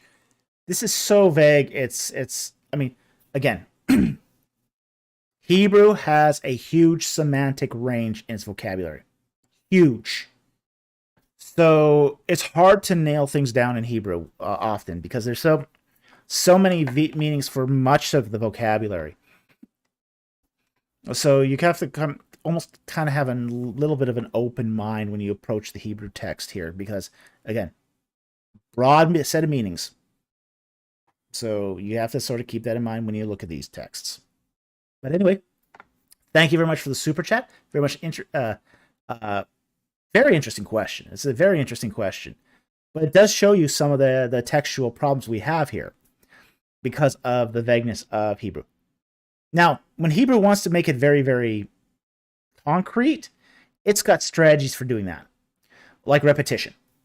Like it'll do like say like sometimes it'll do like a lodging place where they pitched a camp and there was water by the lodging place. So that's an oasis. So they have ways of narrowing down the meaning through context. But we don't have that context here. We don't have enough information here to know for sure. So thank you for super chat. Very, very much appreciated. Okay. Our next super chat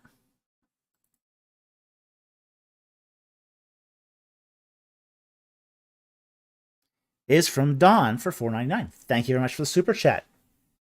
Is there a resource to understand biblical idioms?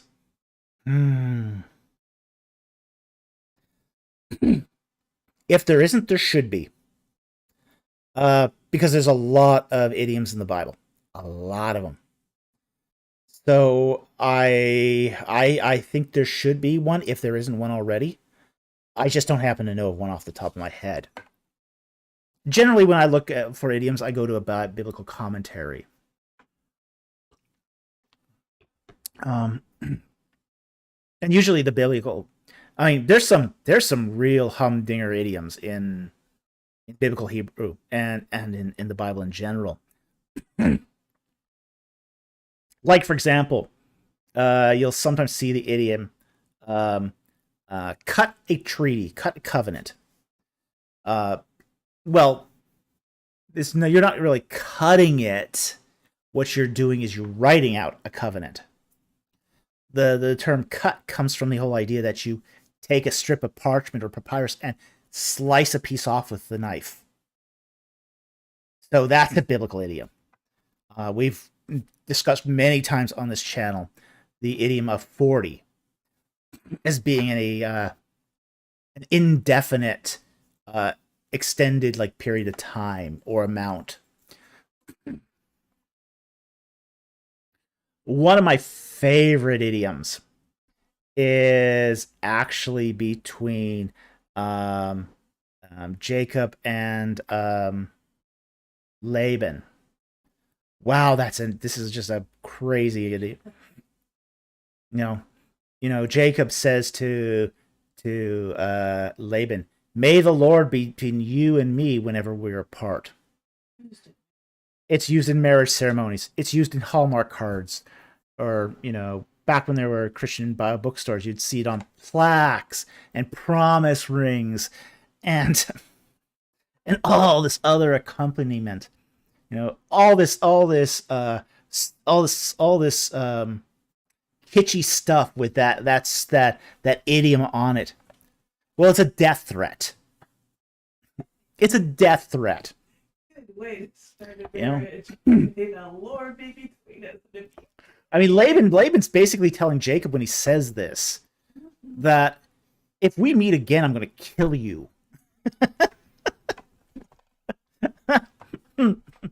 Now I understand there are brides on their honeymoon that will do that, but it's not a great way to start a marriage, or even a promise to be faithful. It's just like the idea of the idiom is that may the Lord keep us separate, because if we ever do meet, I'm gonna kill you for sure. So it's one of my favorite idioms. I just love that idiom. It's so colorful. It's so colorful. May the Lord be between you and me whenever we're apart. So keep us apart. It's like, okay. I can imagine people, using that now just to people that frustrate you just because they might not understand what it means. But it's an incredibly interesting idiom, very, very interesting. And an idiom is defined as any sort of word, turn of phrase that is not directly translated from the words. So we do find a number of these in the Bible. Some are quite rude. Some are actually really, really rude. I'm not gonna go into those on the channel here, just because it might get flagged for inappropriate language. But yeah, some of the biblical idioms are quite rude. But as I said, if there isn't a resource on biblical idioms, there should be, because it's very, very interesting. It might not be a big book, to be honest, if someone does this, but it would be so interesting to have that at the tip of your fingers that you could just skim through. So who knows? Maybe I'll do it eventually. Who Someone wants to donate 50,000 EST to put you on full time? Yeah, but I got a lot of other books I need to write first, and frankly, I don't have the funding already to do the books I want to do. So, but this would be a really interesting idiom, or sorry, a really interesting biblical resource if we had it. So anyway, thank you very much for the super chat. Very, very much appreciated.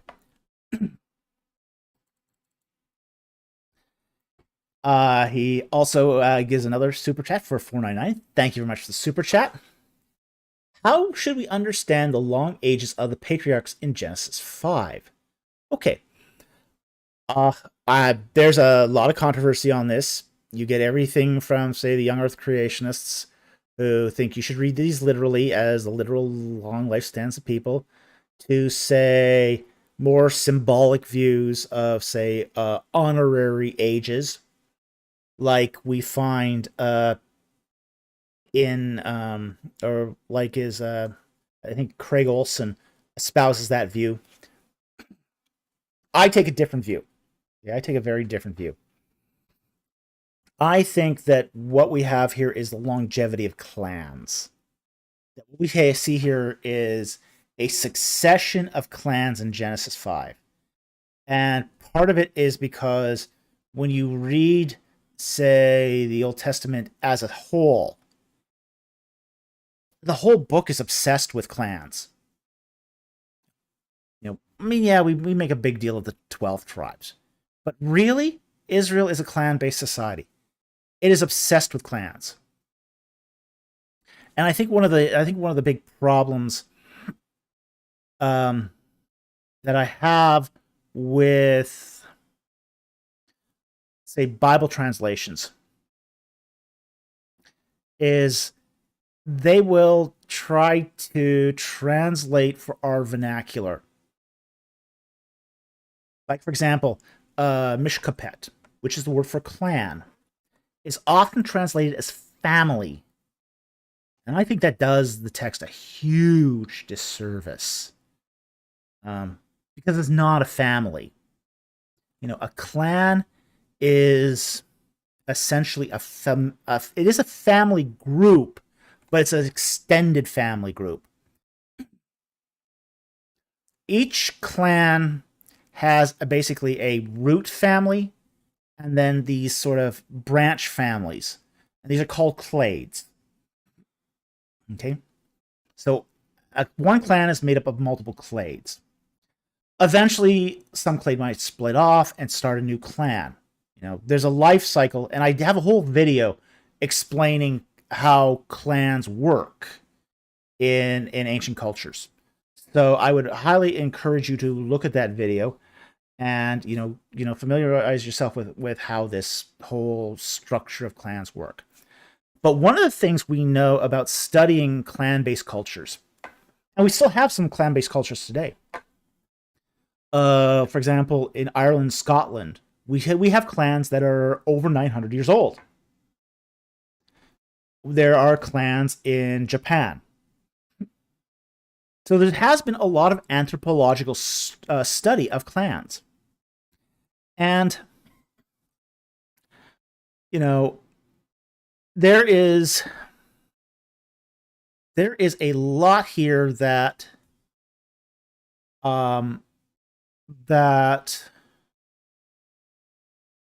this brings to the table, because Israel is a clan-based society. It is really a clan-based society. So when we look at, say, these extended ages, you know, 900 years is normal for like a clan. But we also know that clans have, you know, they live, they produce more clans, and then they die. So what we have in Genesis 5 is I think a succession of clans, essentially. We also can figure this out anyway from say certain texts like Exodus 6, where, like for example, you have say the 360 years or less of the Egyptian sojourn of where the Israelites are in Egypt. And you have the say the pedigree of Moses, where it goes from Kohath, Levi to Kohath to Amram to Moses. Well, is Moses really a second generation Egyptian or a second generation sojourner in Egypt? Is he really this? Because we're told in say the book of Exodus, if like each of those descendants or ancestors of Moses are like 137 or 133 years old. We are told that in Exodus 6 that, or in the book of Exodus, that the Israelites became fruitful and they multiplied and they became numerous. They became numerous to the point where they were a threat to the Egyptians. How do you become numerous in 2 generations? 2-3 generations. Okay? The only way that this is possible is if the ancestors of Moses were, they were producing other clans, and this is just a abbreviated genealogy. We also get to, for example, that when the genealogies talks about fathers and sons, the word for father and the word for son has also a very, very broad meaning. Like, for example, if your grandfather is also your father, your great-grandfather is also your father, at least in Hebrew culture. You can go way back, almost all the way to Adam, and he goes, yeah, Adam's my father too. Okay. On the other hand, it works the other direction for sons as well. Yeah, you might have sons. They're your biological children, and you count them as son. Your sons have children. Their sons are also your sons. This is the way the ancient Israelites thought. So it was nothing for them to, say, cut out intermediaries in a genealogy and just preserve the clan lineage. So this was nothing for them. They thought this way. This is just normal for them. So I hope that sort of explains why the long ages, because we're not getting a complete descent here, but we're getting an abbreviated genealogy where the most important clan members, the ones that made new clans, are preserved.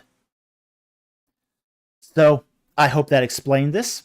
Again, if you want more details, I do a whole video on this and go into some excruciating detail into how clans are born, how they die, and how they're treated in Israelite culture. Thank you very much for the super chat. Very much appreciated. Interesting.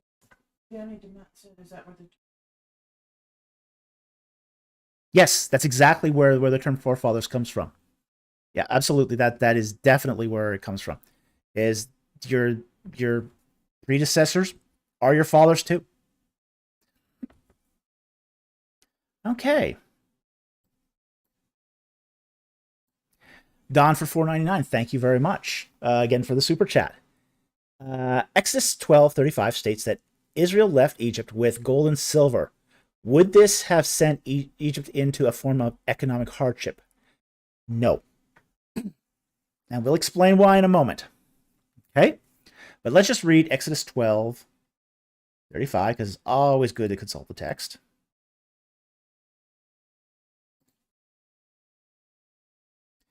And Exodus 35 says, "Now the sons of Israel had done according to the word of the Lord, for they had requested from the Egyptians articles of silver and articles of gold and clothing." Okay. Now, the reason why this would not have been a form of economic hardship is because Egypt did not have a money-based economy. It had a barter economy.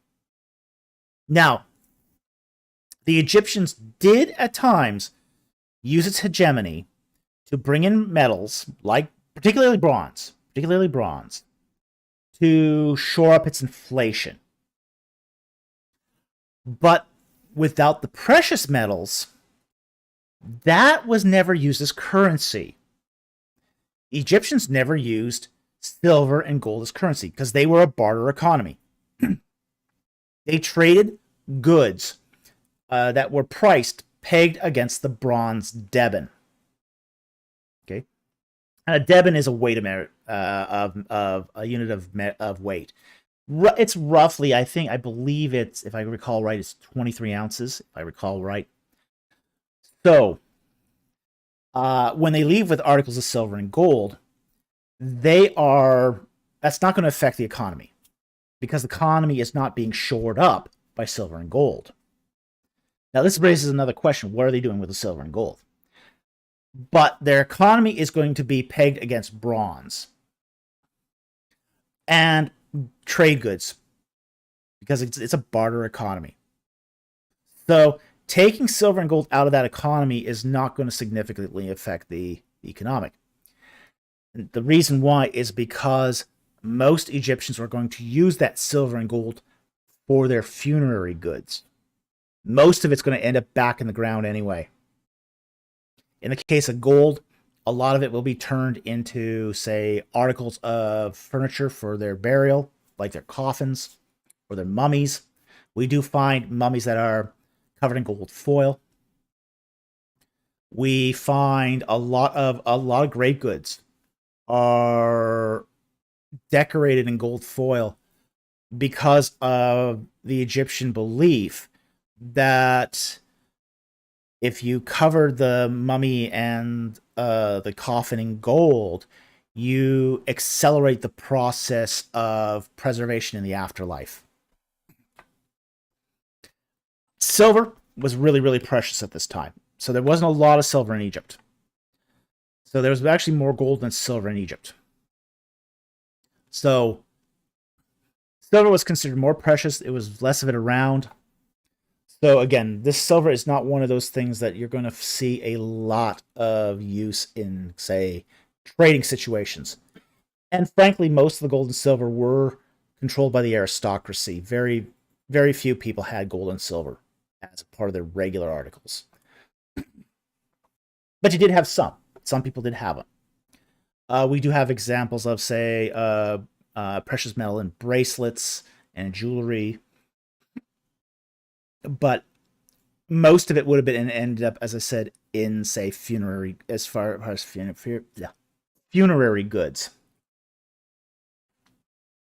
So anyway, I hope that answered your question. Thank you very much for the super chat. Very much appreciated.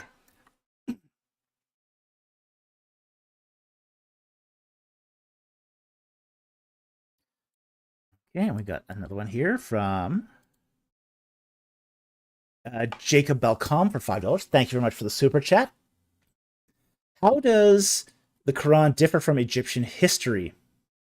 It seems to describe a long-living pharaoh and chief builder constantly named Haman. Okay. Well, first of all, there's no pharaoh named Haman. In some places in the Quran, it calls the Egyptian. It describes the name Pharaoh as the name of the king, and it was a title, not a name. The other thing that probably is the big sticking point between Egyptian history and the Quran is that the Quran teaches that the Pharaoh died in the sea reeds. The Bible does not state that the Pharaoh died in the Sea of Reeds. In fact, all the evidence we have is against this. Almost every Egyptian, not a single pharaoh or single king of Egypt that we have recovered the mummy of shows any sign of drowning.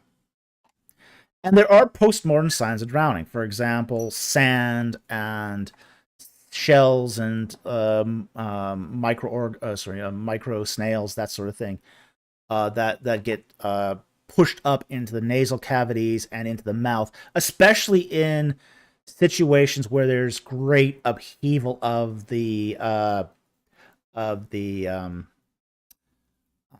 bed, the floor of the body of water.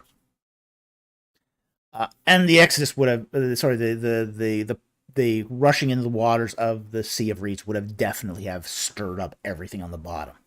There's no question about that. So we don't find any mummies that have sand impacted into their nasal cavities or into their mouths or anything like that. We see none of that. So, I think it's probably the biggest differences is that the Quran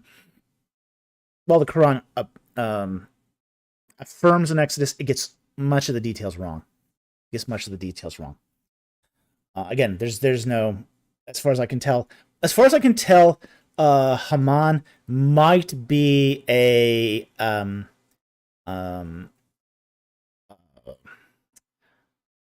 transliteration of Amun. That's a possibility. They might have confused, say, the god Amun with the pharaoh, Pharaoh's name. But you also find, again, that whole dying in the Sea of Reeds is going to be deeply problematic here for the historicity of the Quran when we compare it to, say, both the Bible and Egyptian history. So that's probably the biggest sort of differences here. So anyway, thank you very much for the super chat. I very much appreciate it, and I hope that answered your question.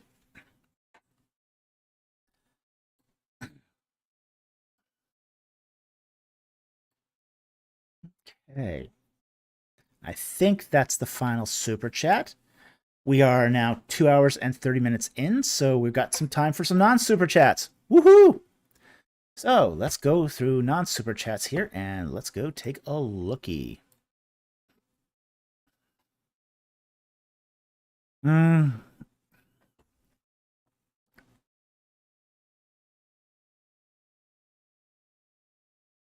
going to take this one from Kurt F. And he says, "Good evening, Dr. Falk and Kiara. How are you?" Well, we're doing great. As you can probably hear, I'm still recovering from bronchitis.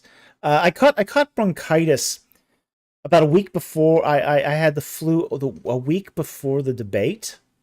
And, I don't recover so easily from the flu. So I've been having bronchitis for the last several weeks. So I'm still coughing up junk. But I'm recovering. And he asks, are there any examples of modern Jewish concept of the angel of death in Bronze Age Israel or Egypt literature, place, artifacts, religions? Thank you. Well, in Israelite culture, you do have the angel of the Lord, acting as, an angel of death in, say, the book of Exodus. You got that. In Bronze Age literature, less so. But we do have one interesting comparison, which is you do find in Ugaritic literature a god of death. Now, Egypt doesn't have a god of death. And this is sort of surprising because of its death focus. We do find a lot of gods in Egypt associated with death, but no god is directly tied to death itself, which is fascinating. You got Osiris, who's a god of resurrection. You've got Anubis, who's a god of protector of the dead. You've got Nephthys and Isis, which are two of the great five gods that basically preserve the body as it it goes through the mummification and transportation process. But there's no god of death in Egypt, believe it or not. It's just is not part of Egyptian myth. On the other hand, you have the god Mot in Ugaritic culture, in Ugaritic religion, and that is the god of death. He is the god responsible for killing people or making them die. And you get into the Baal cycle, where in Ugaritic culture, where Baal is having to defeat Baal being a storm god. He defeats the Yom, the god of the sea, and the god of death, and the god Mot. And then they come back. They defeat him and then come right back. So there's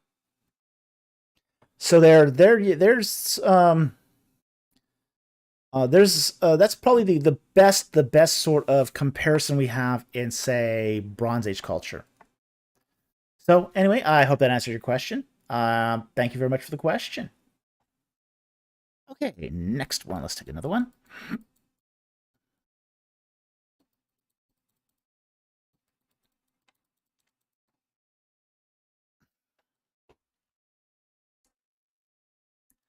And I'll say, Pudimet Kopthun.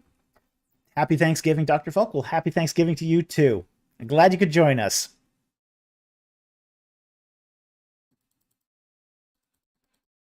Okay.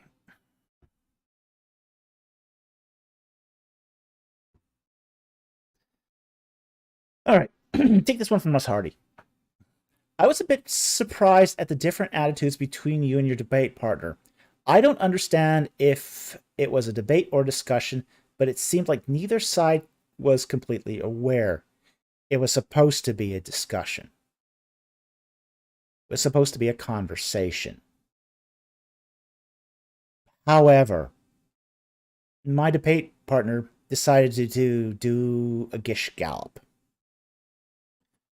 The problem with Gish Gallop is it's a debate tactic. And if you want to know more about the Gish Gallop, look it up online. You'll see a lot of it. A lot of information about the Gish Gallop. And it's a particularly odious debate tactic. Let's just say polite interlocutors don't use it. You'll find a lot of young Earth creationists use it. And it's actually named after Duane Gish, who was a creationist that did a lot of debates where he would just go, what about this? What about this? What about this? What about this? What about this? And you're basically overwhelming the person in a way that they cannot answer your objections within a reasonable time and then do their own comments. Okay? So, when Titus launched with a Gish Gallop, well, sort of the gloves come off at that point. Because you don't have a choice. You really don't have a choice. Because here's the thing. He goes into, Kennedy does five proof texts right in a row. As the proof of his early date, being the biblical position. Well, you've got only a few choices here. You really only have a few choices. You could, take sort of a, do your own opening remarks that have nothing to do with what he just said. But then at that point, you've ceded the biblical argument. You've basically said, because you haven't addressed his argument, you've basically surrendered the point. And then he's going then through the rest of the debate, brace that flag of, well, see, the Bible's on my side because Dr. Falk didn't address any of those issues. Or you can address them. And, you the downside of that is, okay, you're on the defensive because you're responding to what he has suggested. You have you have to answer each of those points, because even if you miss one, they'll go, oh, gotcha on that one. So you got to do them all. So now you're going to sound argumentative. Anytime a debater, your opposition does a gish gallop, it's a lose-lose proposition. And your only choice here is, do you lose big or do you lose small? But you're going to lose something. Whether that's basically people thinking you're condescending, arrogant, combative. You could lose your opportunity to give your own opening remarks. You could lose, if you miss one of those comments, you could lose to the gotcha. There's a lot of risks to engaging someone who's just done a gish gallop on you. It's a really difficult tactic to overcome. Really difficult. But at that point too, you have to say, okay, are you going to cede the biblical high ground? And in a debate like this, you have to be able to take the biblical high ground, or at least a level biblical high ground. So that at least if you're all on the same biblical high ground, then it comes down to, the audience then decides whose arguments have got the better merit. But if you let him take the high ground on that, you've lost the debate, essentially. The debate's over at that point. Yeah, it's exactly why I took. It's like, okay, he's done a dirty trick here. I don't know if he's realized it was a dirty trick, but he's done a dirty trick here. So it's like my choice. My hands are tied at that point. So it's a shame that it wasn't that discussion. Yeah, I think one of the things I would have done if I had structured this debate, and I didn't get the opportunity to really structure this debate. One of the things is there is a power dynamic when you do debates or discussions. There's always going to be a senior partner and a junior partner, unless you've got like two really equal people. In this particular case, Titus Kennedy is an insider at Biola.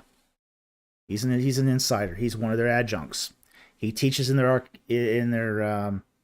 apologetics program. Okay, and that's where Sean McDowell teaches. That's where he teaches. And they're friends. They're friends.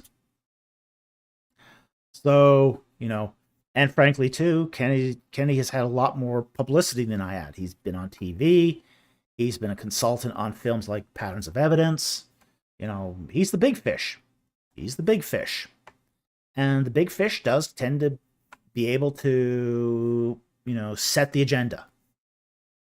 And when Sean wanted the agenda for this, he asked Titus. He didn't ask me. He asked me to basically, express my concerns. And they were really more or less ignored. Or at least drastically reduced. I did get one in halfway. But if I was to structure this debate, I would have done, opening comments on both sides, to at least set a more conversational tone, rather than say, we got an archaeologist, we got an Egyptologist, let's talk about the Bible. That's almost like it's like okay, got one guy one quarter, one guy the other, fight. I mean, it almost had that feel. And I think in some ways it did, spiral into a direction that neither Kennedy nor McDowell wanted, mostly because they didn't think through how this was going to play out, because they haven't seen enough of these kind of debates to figure this, where these sorts of conversations go. So I would have preferred a discussion. I would have preferred a high philosophical discussion. It just wasn't structured that way. It just was not structured that way. So there was no possibility for it to become a discussion. And it's regrettable in hindsight, but this sometimes happens. So anyway, I hope that provided a little bit of insight. We are, as I said, we are going to be doing a long blow-by-blow commentary, and we're going to discuss a lot of these issues because I think there's a lot that was going on here that the general public couldn't see or didn't appreciate because they weren't as familiar with the debate or the issues involved. So anyway, thank you for the question. It's a good question.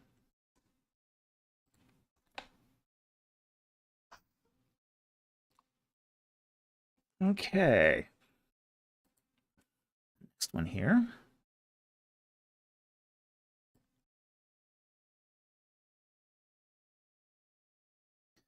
Navati, do you know we love you and your producer?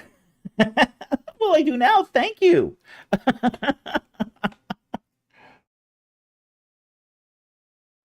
And we love you too. You know, this is why we do these live streams, is so, you know, we can answer your questions to give something back to the community. Yes, I know people have been very, very generous for us with the super chats.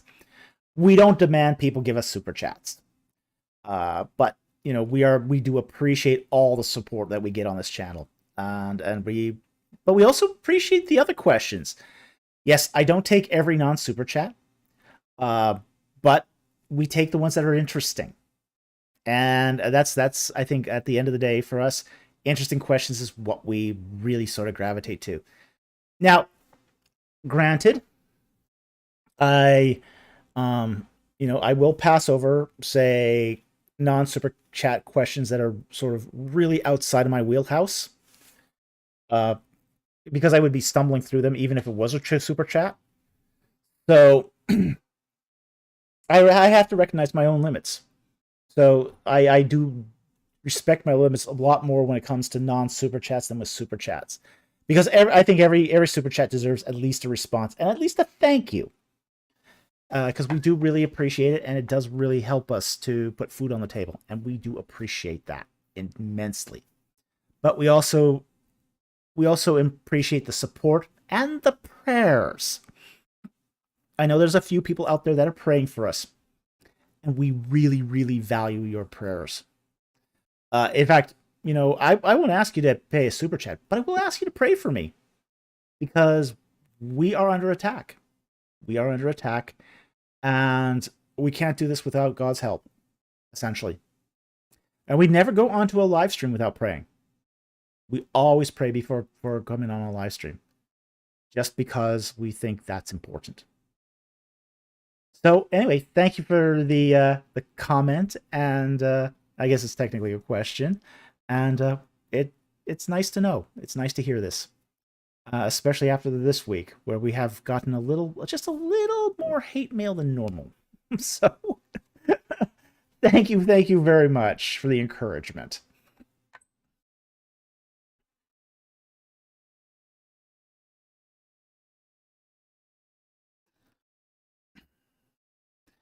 Okay, I'm going to take this one here. Cambridge, Isaiah 51:10 references the Red Sea crossing with the terms the deep and the redeemed. Could this be a prophetic reference to Christ's victory over death? Let's take a look, find out. My thought is yes, prima facie, but let's just make sure. Isaiah 51.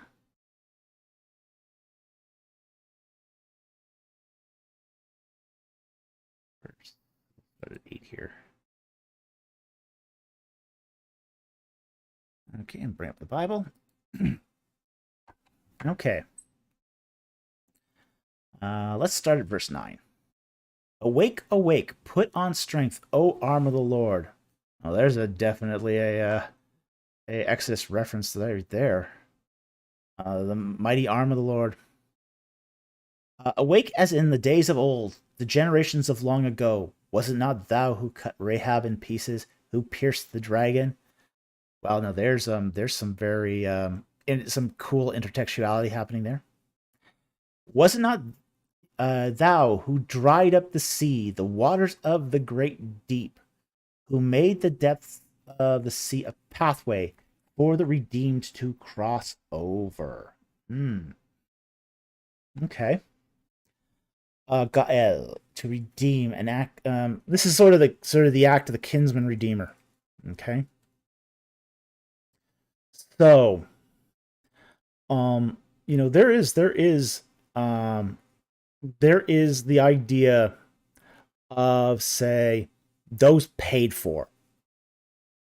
Now, the redeemed here is actually a reference, not so much. I mean, even though the words here are it is talking about the Sea of Reeds crossing here, but the redeemed here are those who are bought with the blood of the Lamb. Okay, so there is a type of Christ here. Specifically, it's being talked about those who have been redeemed from, say, the angel of death, from the Passover, the plague of the Passover, where the lamb is slain and the blood put on the lintels and the crossbeams of the doors, so that the angel of death passes over. A price has been paid.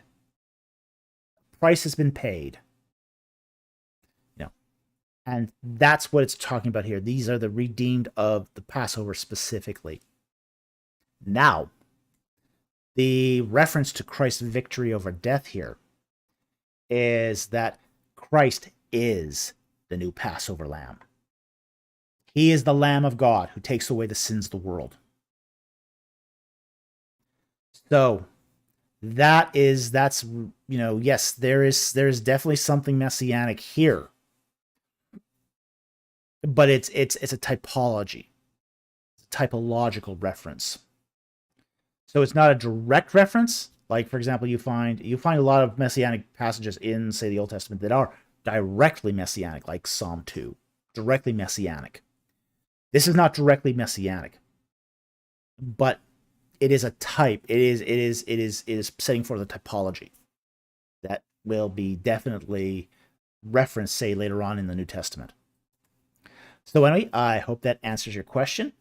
Very, very much appreciate that. It's a good question. But I think we do have to sort of separate what's typology. And scholars have noted this for years. This is nothing new. This is nothing, this goes way back to, say, medieval, church theology. So this is nothing new. Versus, say, what's directly messianic or prophetic, if you want to put it in that way. So typological versus prophetic. But I think this passage is much more typological. So anyway, thank you for the question. Okay, let's get to the next one.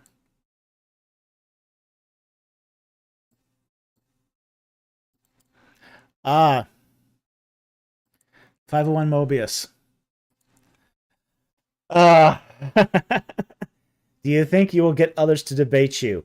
I think people are going to be running scared for a while. Honestly. I'm really not a debater. I don't like debates. I don't like doing debates. In fact, I don't even like doing panels, to be honest. I have done panels, and I've even done amicable panels. So it's not like every panel turns out like this last one did. But I generally try to avoid panels where I think it's going to go belly up.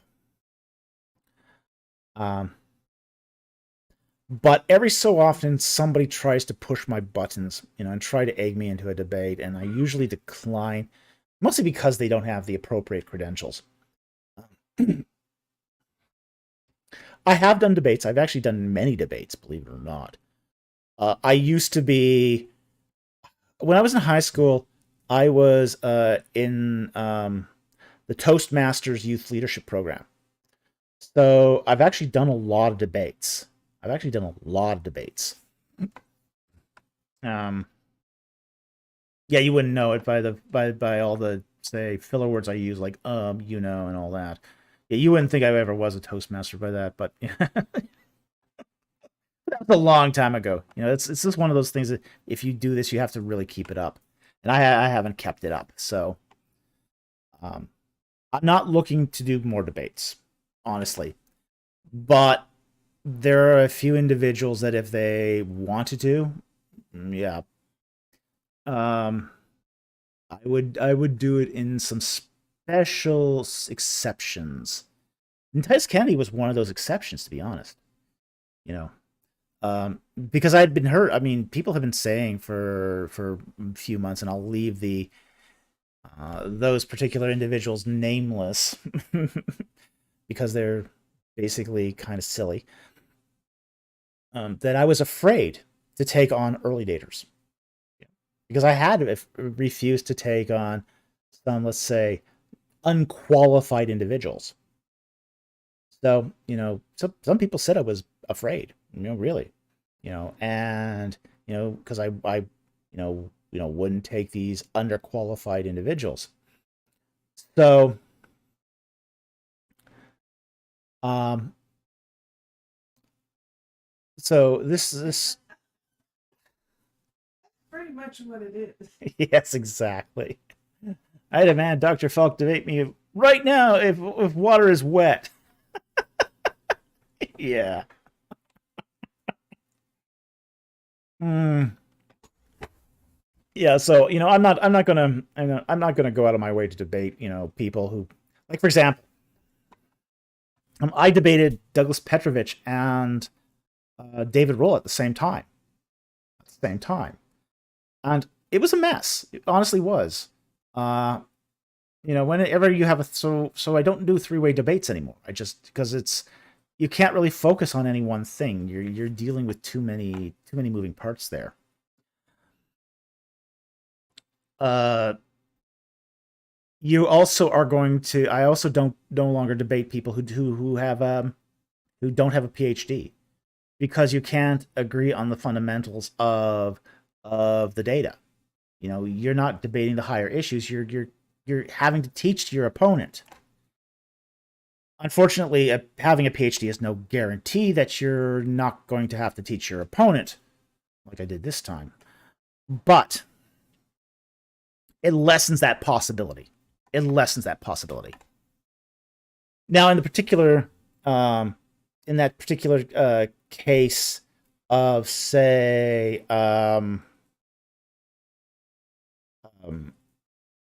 Titus Kennedy. Titus Kennedy came into this with a huge reputation. Okay, there are very few people who are strong advocates for the early Exodus date. Now, there's a lot of people who believe it.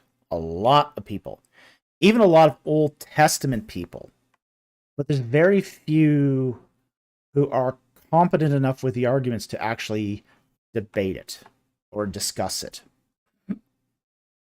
and who are still even actively in the field. So, I mean, basically the only two real contenders left are Scott Stripling and Titus Kennedy. So these are like the top two guys who represent the early date view. So, it was just like, okay, yeah, I'm gonna take this one. I'm gonna take this one. They asked me to do this. I'm gonna take this because it's a rare opportunity. And again, it is to show that, yeah, I'm not afraid of these people. It's just I want good contenders. I want people who I can actually have a discussion with, who I can do something more serious than nah, because you do get that a lot when you debate, amateurs. Nah, even a guy like David Roll, who doesn't have who's got like a master's degree in Egyptology at best, you know, data? What data? You don't have any data. Prove you have data. What? Huh? It's just really, really aggravating to go through that, and you just go, you're just, huh? So it's so I don't debate people who don't have a PhD anymore. It's just too frustrating, too fruitless, too fruitless. You're just not making any headway in that. So I've gotten very, very selective about who I debate. Now, I'm a lot less selective about who I will interview with. I interview with all sorts of people. I've interviewed with atheists. you know, believers, New Agers, all sorts of people. I don't mind actually interviewing with people who don't agree with me. As long as I sort of have the assurance that it's going to be a conversation, not a debate. Because again, I'm not into doing debates. I don't like doing debates. So I think overall what's going to happen is most of these people are going to watch that and go to ground. The ones that are really looking for a fight. And the ones that are looking for a debate are probably not going to be worth debating. So thank you very much for the question. Yeah, it's something I've thought about, so appreciate it.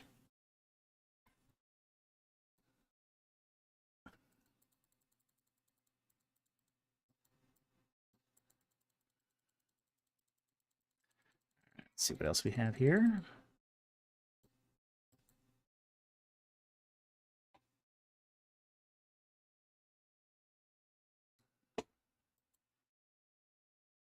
I see Creation's question on Leviticus said not to make fun of other nations' gods.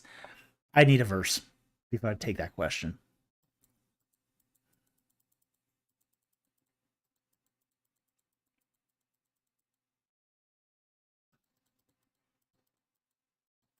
Let's see here.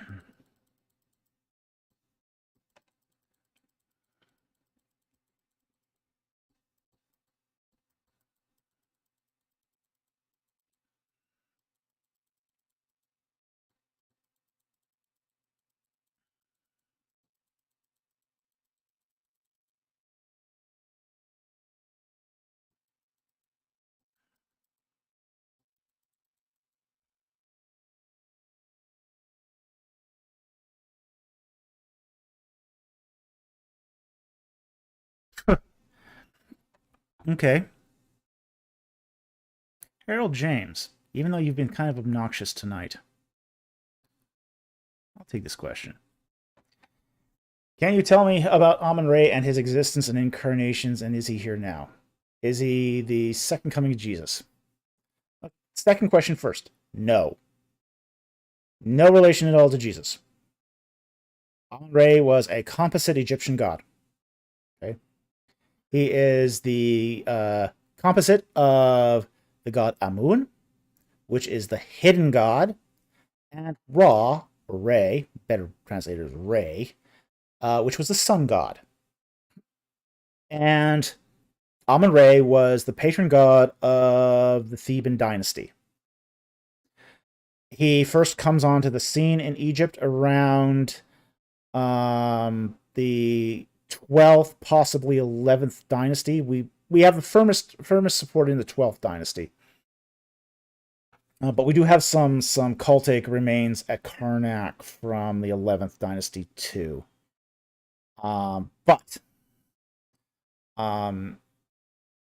he had no existence as far as we know. There's nothing here to say he, and there's certainly no incarnations of Amun-Re. This is not like, for example, the Egyptian god Serapis, which was supposed to be a incarnation of Osiris as a cow, as a bull. Moo. Egyptians did believe in incarnation of some deities. But Amun-Re is not one that incarnated. Never was incarnated. So, this is not something that you should find in Egyptian religion. Is he here now? No, of course not. He's nothing at all. So, no. There's no relation at all between Amun-Re and Jesus Christ, period. I mean, this is just silly mythicism, really. So, there's your question. Enjoy the answer.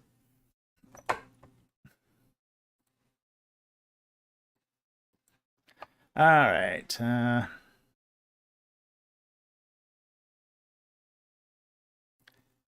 Here. I see you've also repeated that question, so in the future we're going to punish you for that, by the way. So you've broken the rules on the spamming of questions, and we won't tolerate that. So if I had known you had repeated that question, you would have gotten it ignored. Did he delete it? No. It doesn't come up on mine as deleted, sorry, so. Yeah, he had posted it once without a key. Oh, okay. Looks like he posted it twice with a Q, though. Or with a Q, so.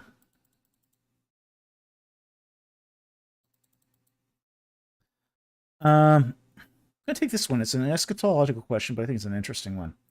Audio Bibles Antarctica. Great name, by the way. I like that. I like that.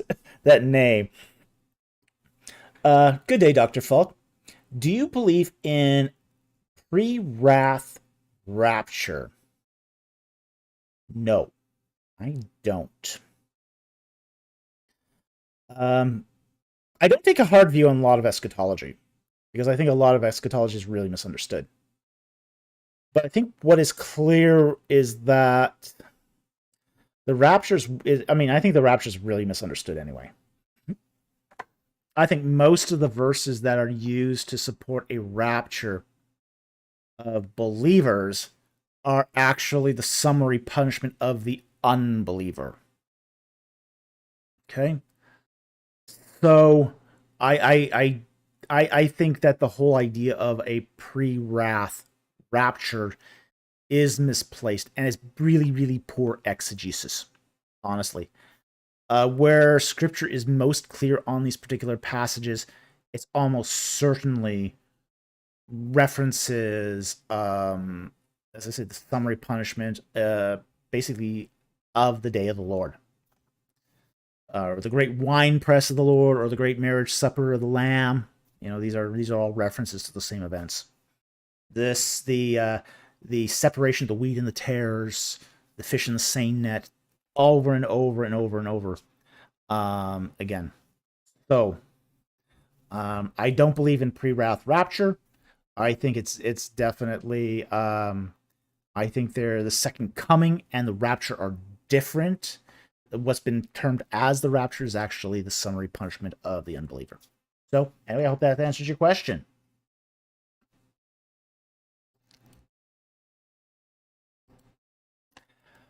What are your thoughts on Fallout 76? Oh, yuck. Okay, I never got into Fallout 76. I don't like games that require subscriptions, so I don't play online games. I don't have the pocketbook to do online games. If I can't sort of pay the purchase price right up front, because I get a lot of play out of my games. I mean, I think I'm still playing Fallout New Vegas. I mean that's a 10, 11-year-old game now. I mean, I've got my money's worth out of that one. I'm still playing Skyrim. It's 10 years old.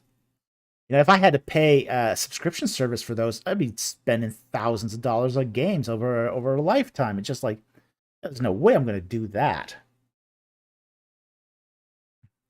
So I avoid games that have subscription services, just plain old.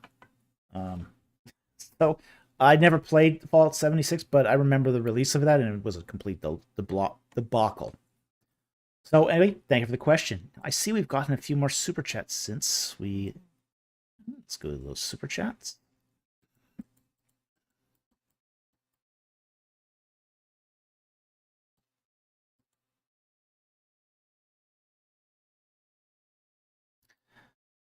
Okay.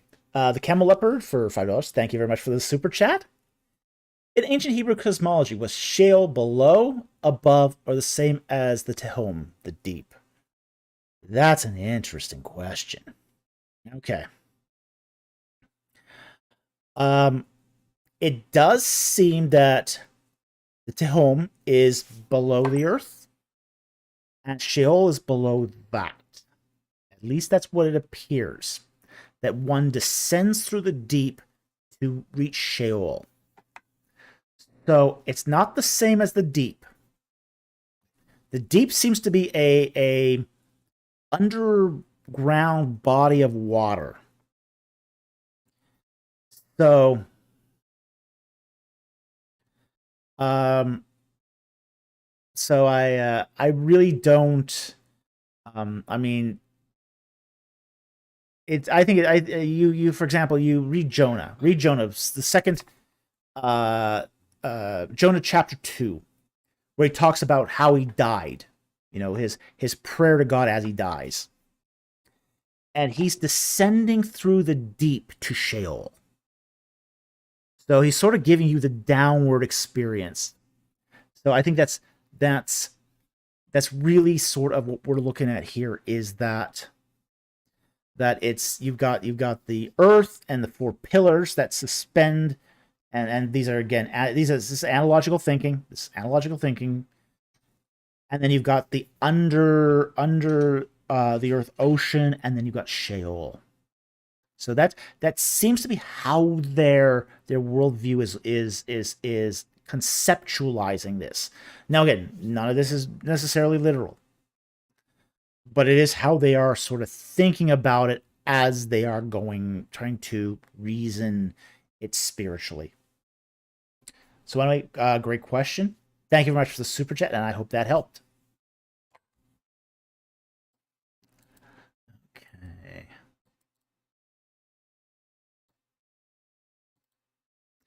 Jared Gilmore for $5. Thank you very much for the super chat. Some Ethiopians claim to be Jews. Could this be colonies from tribes of Israel, or is it from of Judah established after returning from the exile? Okay.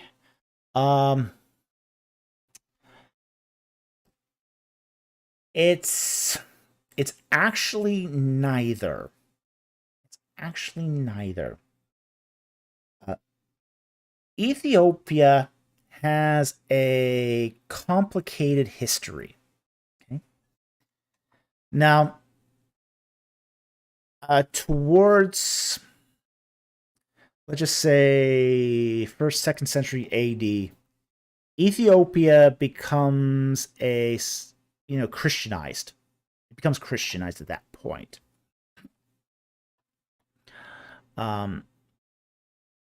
But what happens is that at one point, a Jewish king, a person who's a Jew, ascends to the throne of Ethiopia, and he establishes a theocracy. He makes Ethiopia a Jewish kingdom, and at that point, he invites Jews to come in. Now, this is happening.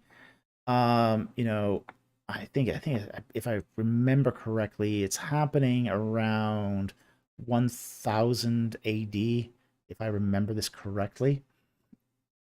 But he establishes a Jewish kingdom and invites a lot of Jews to come in. At that point, he starts taking over the Arabian Peninsula. Okay. So there are Jews at this point already scattered all over Arabia, and those many of those Jews find sort of refuge. They're finding refuge in Ethiopia. I take this back. Okay, it happened actually long before 1000 AD. When was that? I'm getting my dates confused here. It's 600 AD, something like that. Or no, before 600, like 400, 500 AD. Yeah, sometime around then. Best recall now. But it's happening during this Jewish kingdom of Ethiopia. So it's actually long after. It's actually long after, say the Roman occupation of Israel. But there are colonies of Jews at this point scattered all over Arabia because of the diaspora. So these are diaspora Jews who are living in Saudi Arabia, who are coming and living in Ethiopia. So they are descendants of the Israelites. They are descendants of the Israelites, but they're also diaspora Jews. Okay. So, but it's happening sort of between that Roman occupation and the destruction of the temple and in Jerusalem, and before the rise of Islam. So that's sort of the history of what's happening here in Ethiopia. After that sort of one sort of blip of the Jewish kingdom of Ethiopia, it then reverts back to a Christian kingdom after that.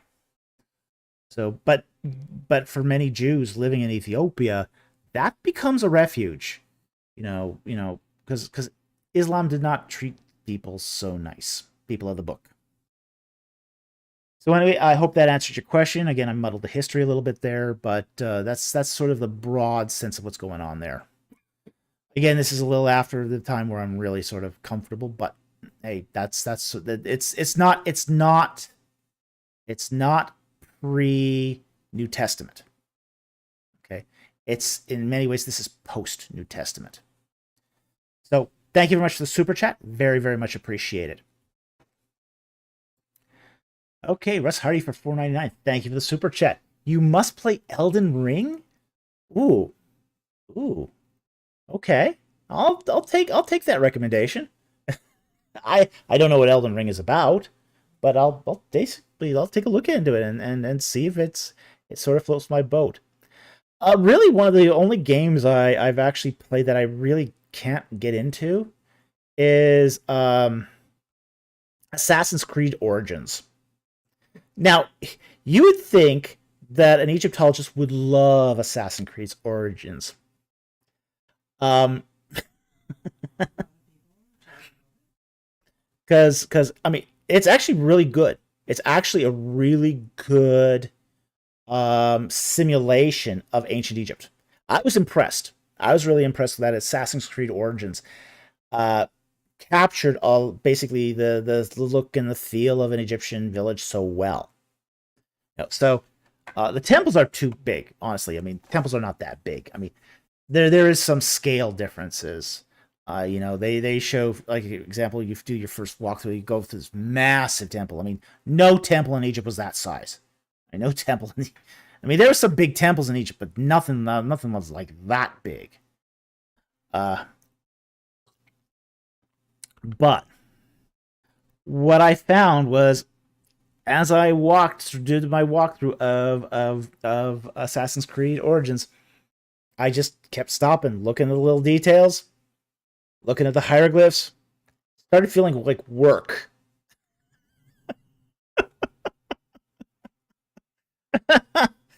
I might enjoy some of the other Assassin's Creed games a lot more. But as far as as far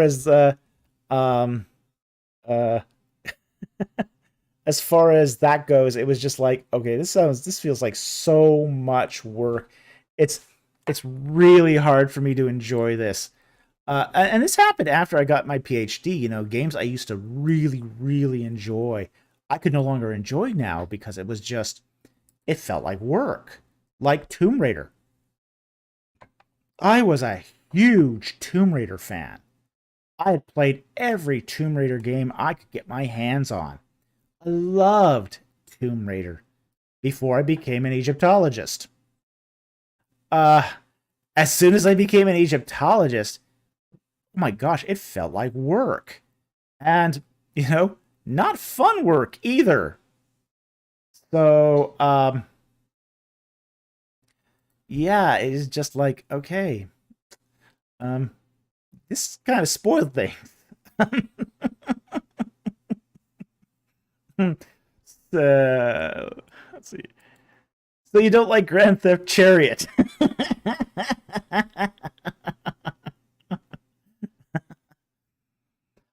Here's an interesting question. How would Dr. Falk's Studios develop a Bible-based game, open world or something else? Ooh.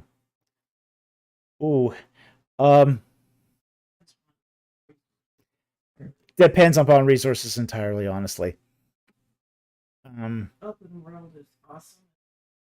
Yeah, open world games are expensive to develop, difficult to develop. You need lots of resources and a lot of money. A lot of money. To produce an open world game today requires hundreds of millions of dollars. Hundreds of millions of dollars. It's as expensive to develop an open world game as it is to do a major theatrical production.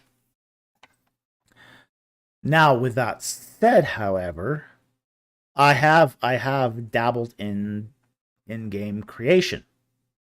Um, I particularly like the RenPy engine, and I've used it. Um, and I like what I can do with that. So those sort of games are much less costly. Um, and one of the things I think I like about, say,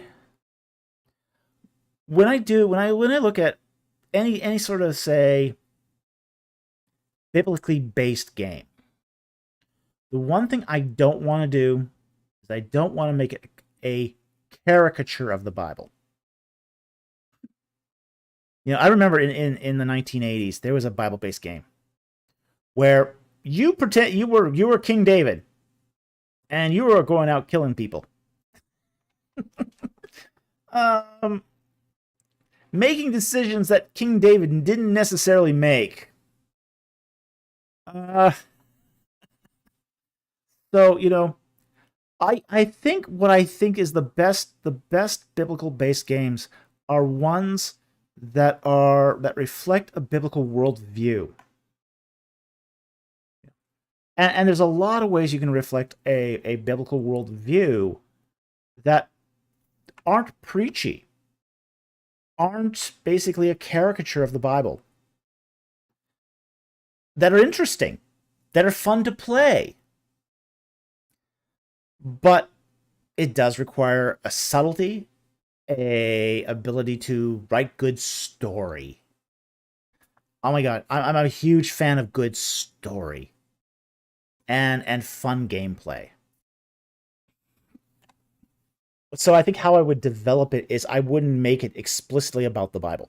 I don't think I'd ever produce a game that was explicitly about the Bible. What I would do is make games that reflect the worldview of the Bible and its ideals. That's another thing too, reflecting the ideals of the biblical worldview. You know, things like reliance upon God or the higher power of your particular world building. Um, you know, Trusting that it's going to if you are there and willing and able, that God will make the way. That's something that's very worldviewish. Okay, so laugh out loud, Bible adventures for Nintendo. Oh gosh, that would be awful.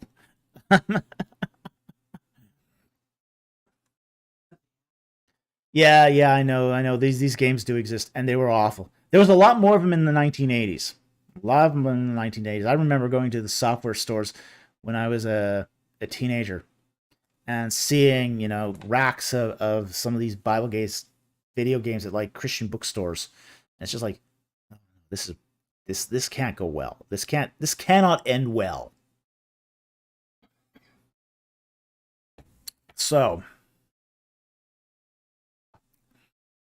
I'm gonna take this question here.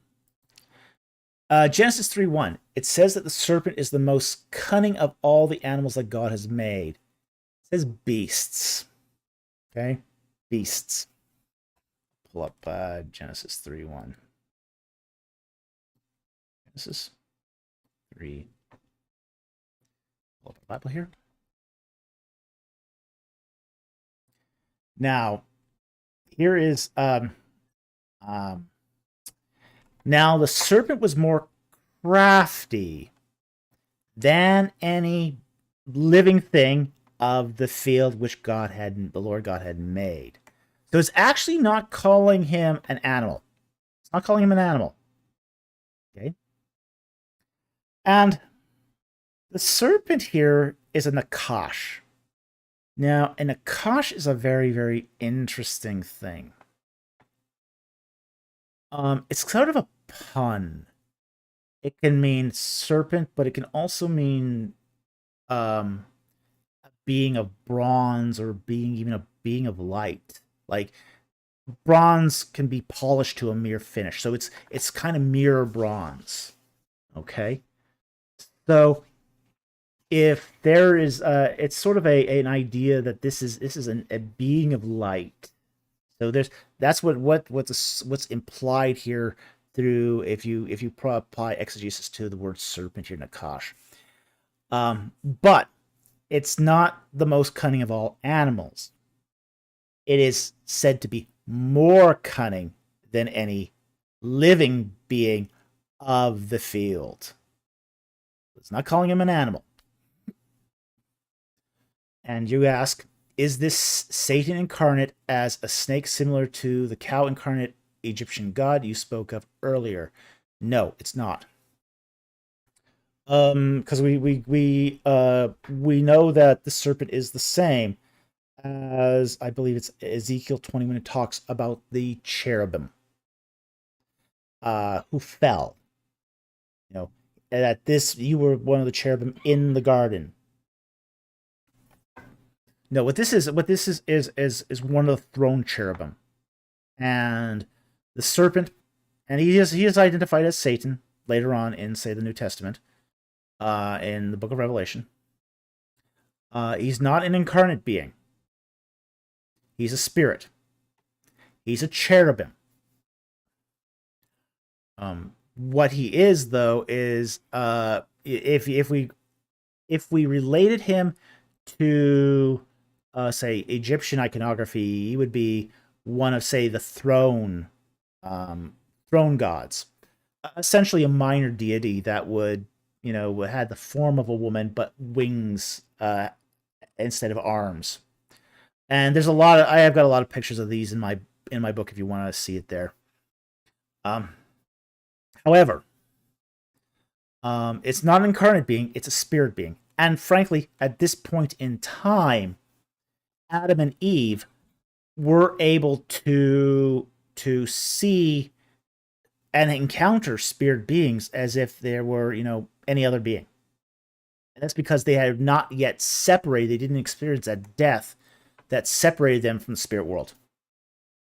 So they could just encounter spirit beings walking through the garden. That was normal for them. It's only after death comes raging through because of the fall that Adam and Eve have to experience the new normal of being separated from the spirit world. So this is not an incarnation. This is a manifestation. It's a manifestation of a cherubim. So anyway, I hope that answered your question. Thank you very much for the question. Okay, and I'm going to take, let's see, it's 11:30 now. We've been going for 3.5 hours. I'm going to call it quits real soon here. I'll take one more question because we actually answered a lot of non-super chats tonight. So, and if I don't see one in the next couple seconds, I will just call it quits.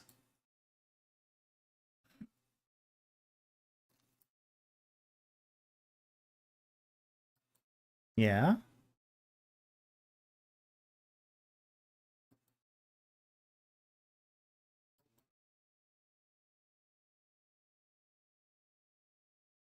Moses being high. Do you know where that question is? I'll look for it as I get through.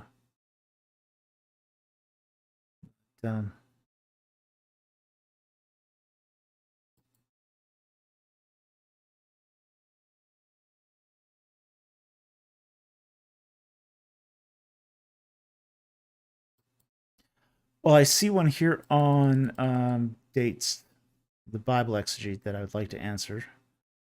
Okay, if you find that question before we quit, I'll answer it, but I will take this one here from the Bible exegete.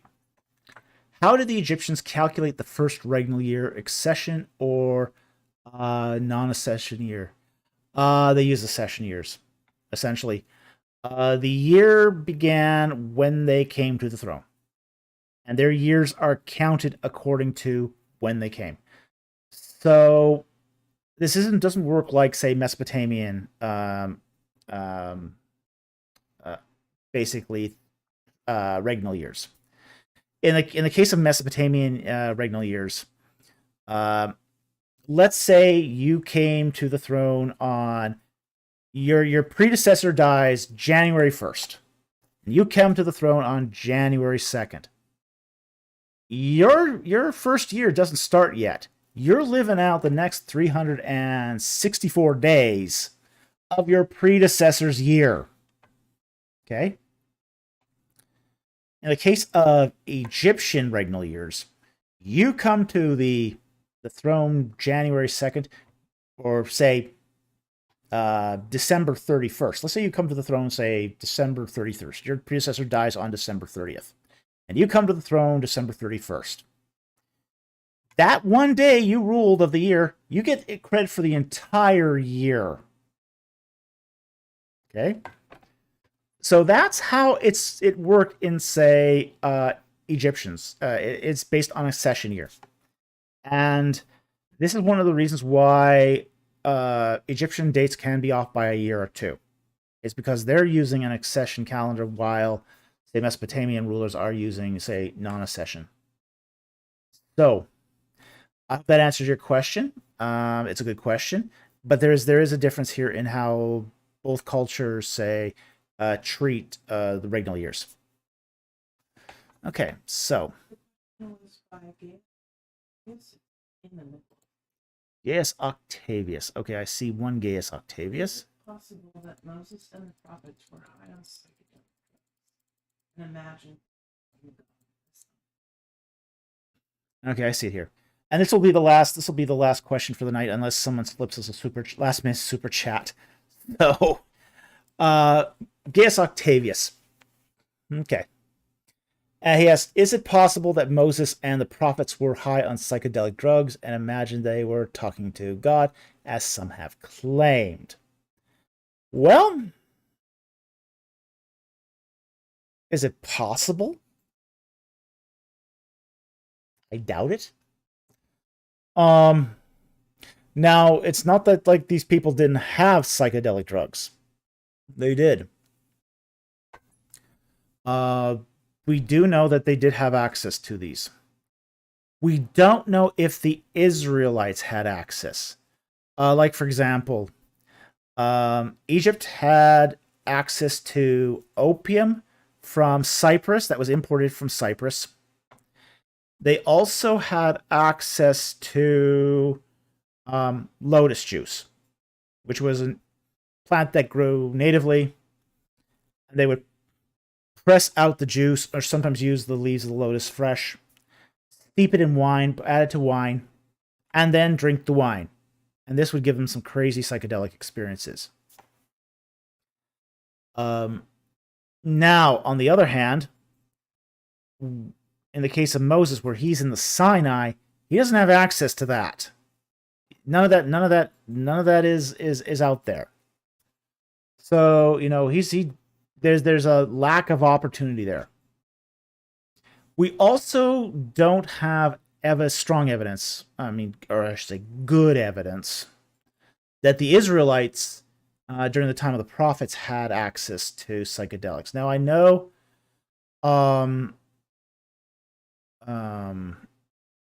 psychopharmacology is still trying to figure out what plants were available to the Israelites. But we do have a better handle of, say, what would have been available to the Midianites. And there's nothing in, say, the Midianite culture that we can sort of determine that would have been a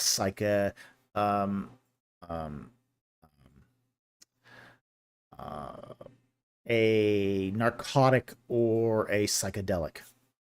So,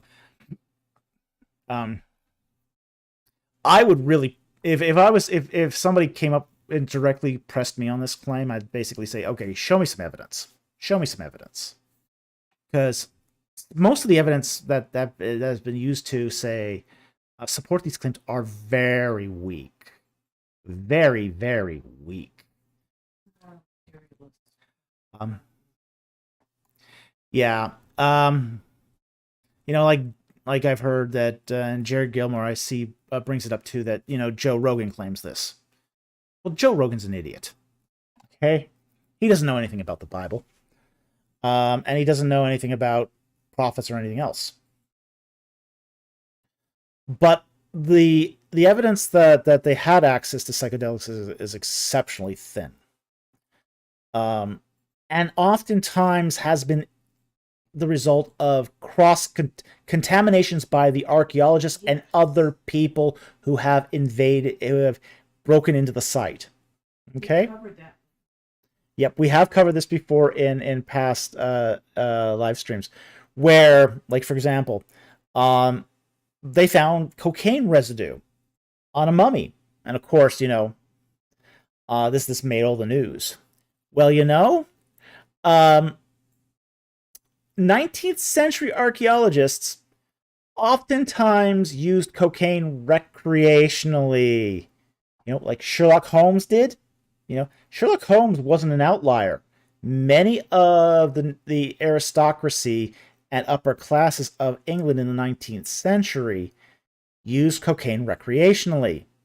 Well, they didn't stop using it when they started going to Egypt and uncovering mummies. They just shot up over the mummy, essentially.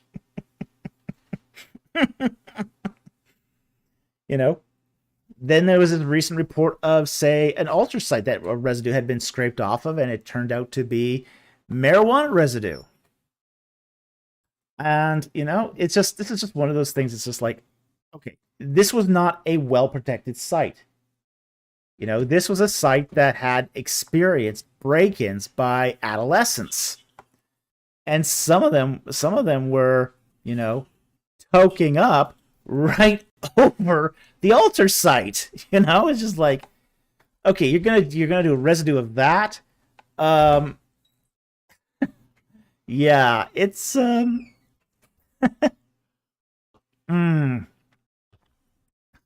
yeah, and we have to understand that, especially in Israel, some of these archaeological sites are not well guarded. Some of them are atrociously guarded.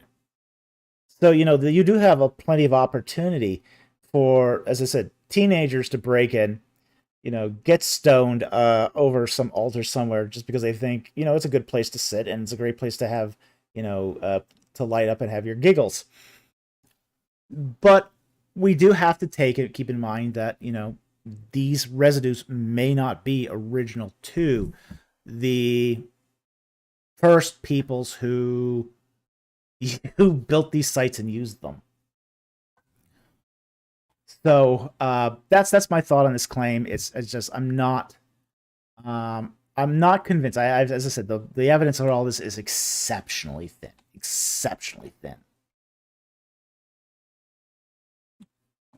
So, anyway, thank you for the question. It was an interesting question. It's one we have addressed before here, but I thought I'd give it another go anyway.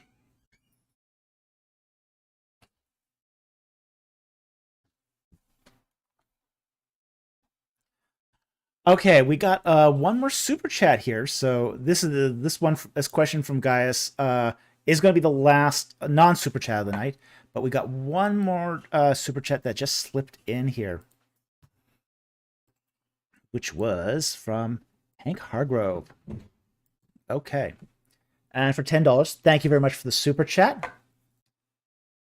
What are your thoughts on the deconversion of those with higher education? Ben Stanhope's has particularly bothered me for some reason. All right. I saw Ben Stanhope's deconversion from a mile away. I had made this prediction like last year that he was headed in that direction. So this did not surprise me one iota. Didn't surprise me one bit.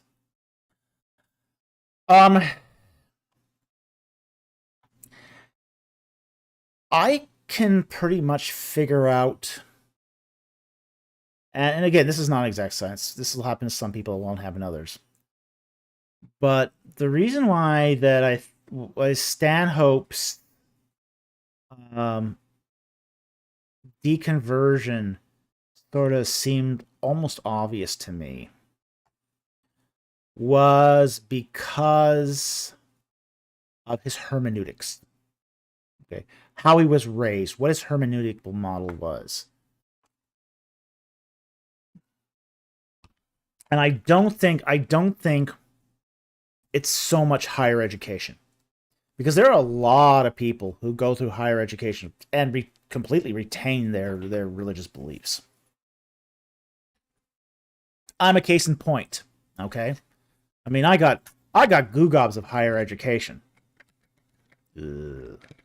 But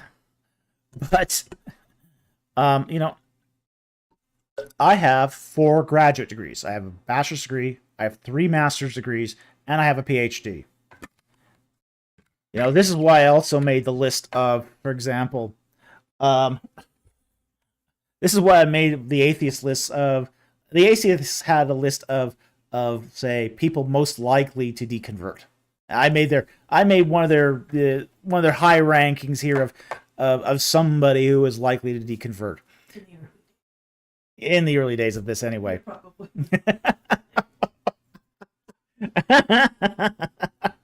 Yeah, I mean, atheists were taking bets on that I would deconvert. You know, I'm highly educated. I'm reasonably intelligent. At least I like to think I am. I mean, maybe I'm not. I mean, maybe I'm fooling myself. Who knows? Yeah, at least I'm open to that possibility that I'm fooling myself here. But you know, I'm very learned in the Bible too. You know, that's also sometimes plays into their formula. You know, how much do they know actually about the Bible? So there was some money changing hands over whether I would deconvert. So when I see a deconversion, I look to other things other than just education, because you know, some do, some don't. You know, like for example, take Josh Bowen's deconversion. You know, he went to Johns Hopkins and did his PhD with other students who held religious beliefs and who didn't deconvert. So that's very telling that, you know, you had 2 students who are at both times, you know, believers. One deconverted, other one didn't. You know, similar circumstances, different outcomes. But what was the difference between them? Between, say, Josh Bowen and his friend. Josh Bowen entered higher education with a very fundamentalist mindset. Basically, there's one way to interpret the Bible, and only one way. His friend basically told him at Johns Hopkins, hey, do you know, there's many ways to interpret these passages. His friend was more intellectually flexible. You know, there's the saying, the reed that doesn't bend breaks. The reed that doesn't bend breaks. And we see this in, like for example, you can take the fundamentalist out of the fundamentalist church, but you can't remove his mindset. It's really, really difficult for them to escape their mindset.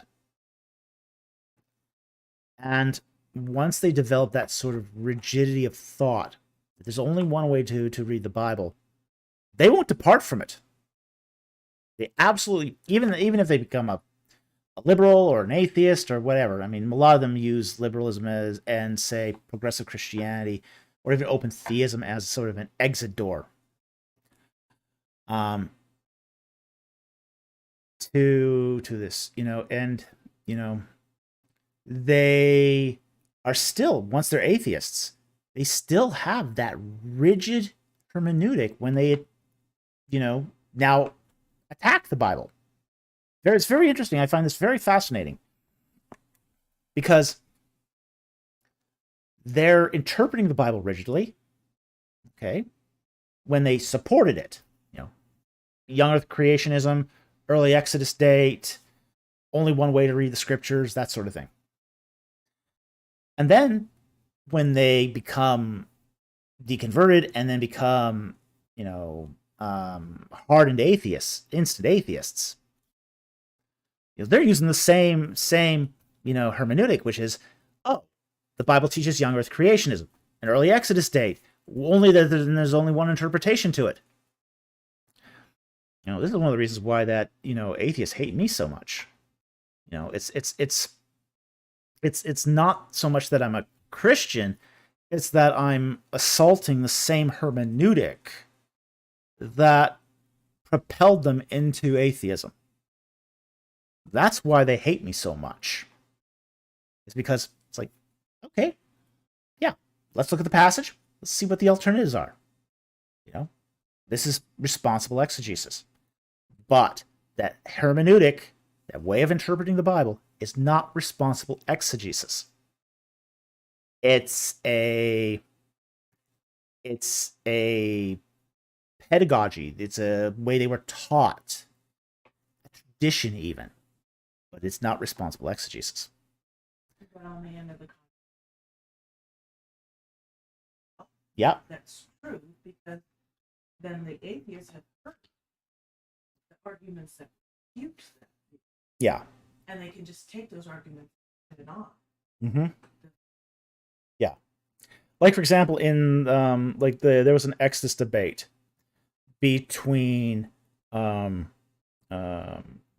Bowen, Maggie Bryson, CJ Cox, and Jonathan Sheffield. And it was really, really interesting to watch. I mean, it's a terrible debate. I mean, nobody was getting anything right in that debate. It was awful. I mean, awful as far as information goes. But it was fascinating to watch. It was like watching a train wreck. And, Maggie Bryson comes on and she's saying, well, there's many possible different, ways of looking at this text. And, she's not necessarily she doesn't believe in an Exodus, a historical Exodus, but she's not an atheist either. But CJ Cox just launches into this. The only Exodus date is the early Exodus date. Josh Bowen just lunges at that like a pit bull attacking a steak, and he goes, "Oh yeah, definitely. It's the early Exodus. The Bible teaches the early Exodus date, and there's no proof of that." So it's like, oh my gosh, it was amazing to watch Bowen just click like that back into his fundamentalist thinking. It was really interesting. Not a great debate by any means. I mean, it was just terrible all around argumentation, but boy, it was a good look into human nature. Fascinating look into human nature. And how really, really interesting how quickly one fell back. He like Josh Bowen fell back into his old way of thinking and his patterns of thinking. So that's sort of my view on this, and I think Ben Stanhope is the same way. He was raised as a young Earth creationist. He was raised in fundamentalist circles, and he has got deep down. He has those underlying presuppositions that you find across fundamentalism. Though that's sort of one sort of view interpretation of the Bible, and I think his book on the Creation Museum was sort of his deconversion exercise, basically going through the Kenham's Creation Museum, and seeing where it is incongruent with that fundamentalist interpretation of the Bible.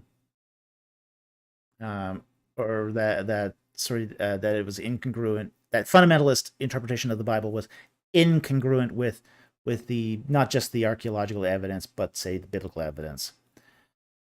But even though he does that exercise, he is still right down at the core, still thinking on that level.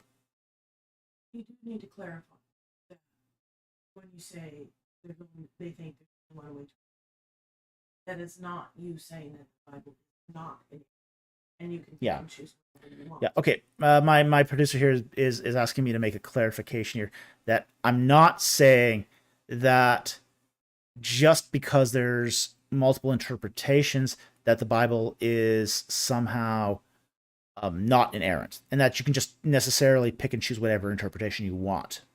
Okay, and I agree. I'm not saying that, but I am saying that just because people have an interpretation doesn't necessarily make it the right one. The Bible isn't exegesis. Yeah, the Bible is infallible, but interpretations are not inspired. They're not inerrant. Based on and they're based on factors such as what we know at this time.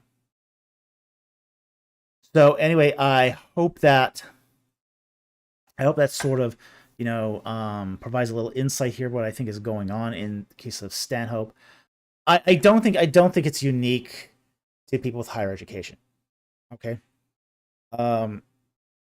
You do get a lot of ignorant people. I mean, really ignorant people that deconvert too. Okay. Oh boy. Yeah. I mean, there's a lot of internet atheists have no education at all, and still came up through those backgrounds and deconverted as well. So they're I mean, for example, Aaron Ra. I mean, the guy's a buffoon. The guy's a complete buffoon. He has a bachelor's degree in paleontology. That's his educational. I wouldn't call that a tremendous higher education. It's if all you have is a bachelor's degree, that's that's not exactly those with high education. It is higher education, it is, but it isn't the formula. It's not the match. It's not the match that lights the gasoline here. But they will use it as tools for their deconversion. Okay, so they might use their education as sort of a means to deconvert, but that process of deconversion happened way early on in childhood, and it happened with the way they were raised. So that's our final super chat of the night. I want to thank Hank for his contribution. We really appreciate it. We are going to be done here now, so I am going to give our final comments here. Do tune in for our next Monday educational release. It's going to be very interesting. If you want to get more content about ancient Egypt and the Bible, do remember to hit that subscribe button and the notification button so you don't miss anything. I want to thank everyone who joined us in the live chat tonight. It actually, man, we went nearly 4 hours. I was thinking this was going to be a short one, and it ended up not being. But there's a lot of good questions tonight, and we love good questions. So I want to thank all our super chatters who basically put food on our table. Really appreciate it. Thank you so much. I want to thank our Patreon supporters who help us buy new equipment and keep the current equipment up and running. Also want to thank all our regular subscribers who just watch the videos, comment on the videos, hit the thumbs up or thumbs down, and post the links to other social media. That helps spread the message too. We really, really appreciate those who do that. With that said, thank you very much for watching, and I will see you next time on Ancient Egypt and the Bible. Good night, everyone.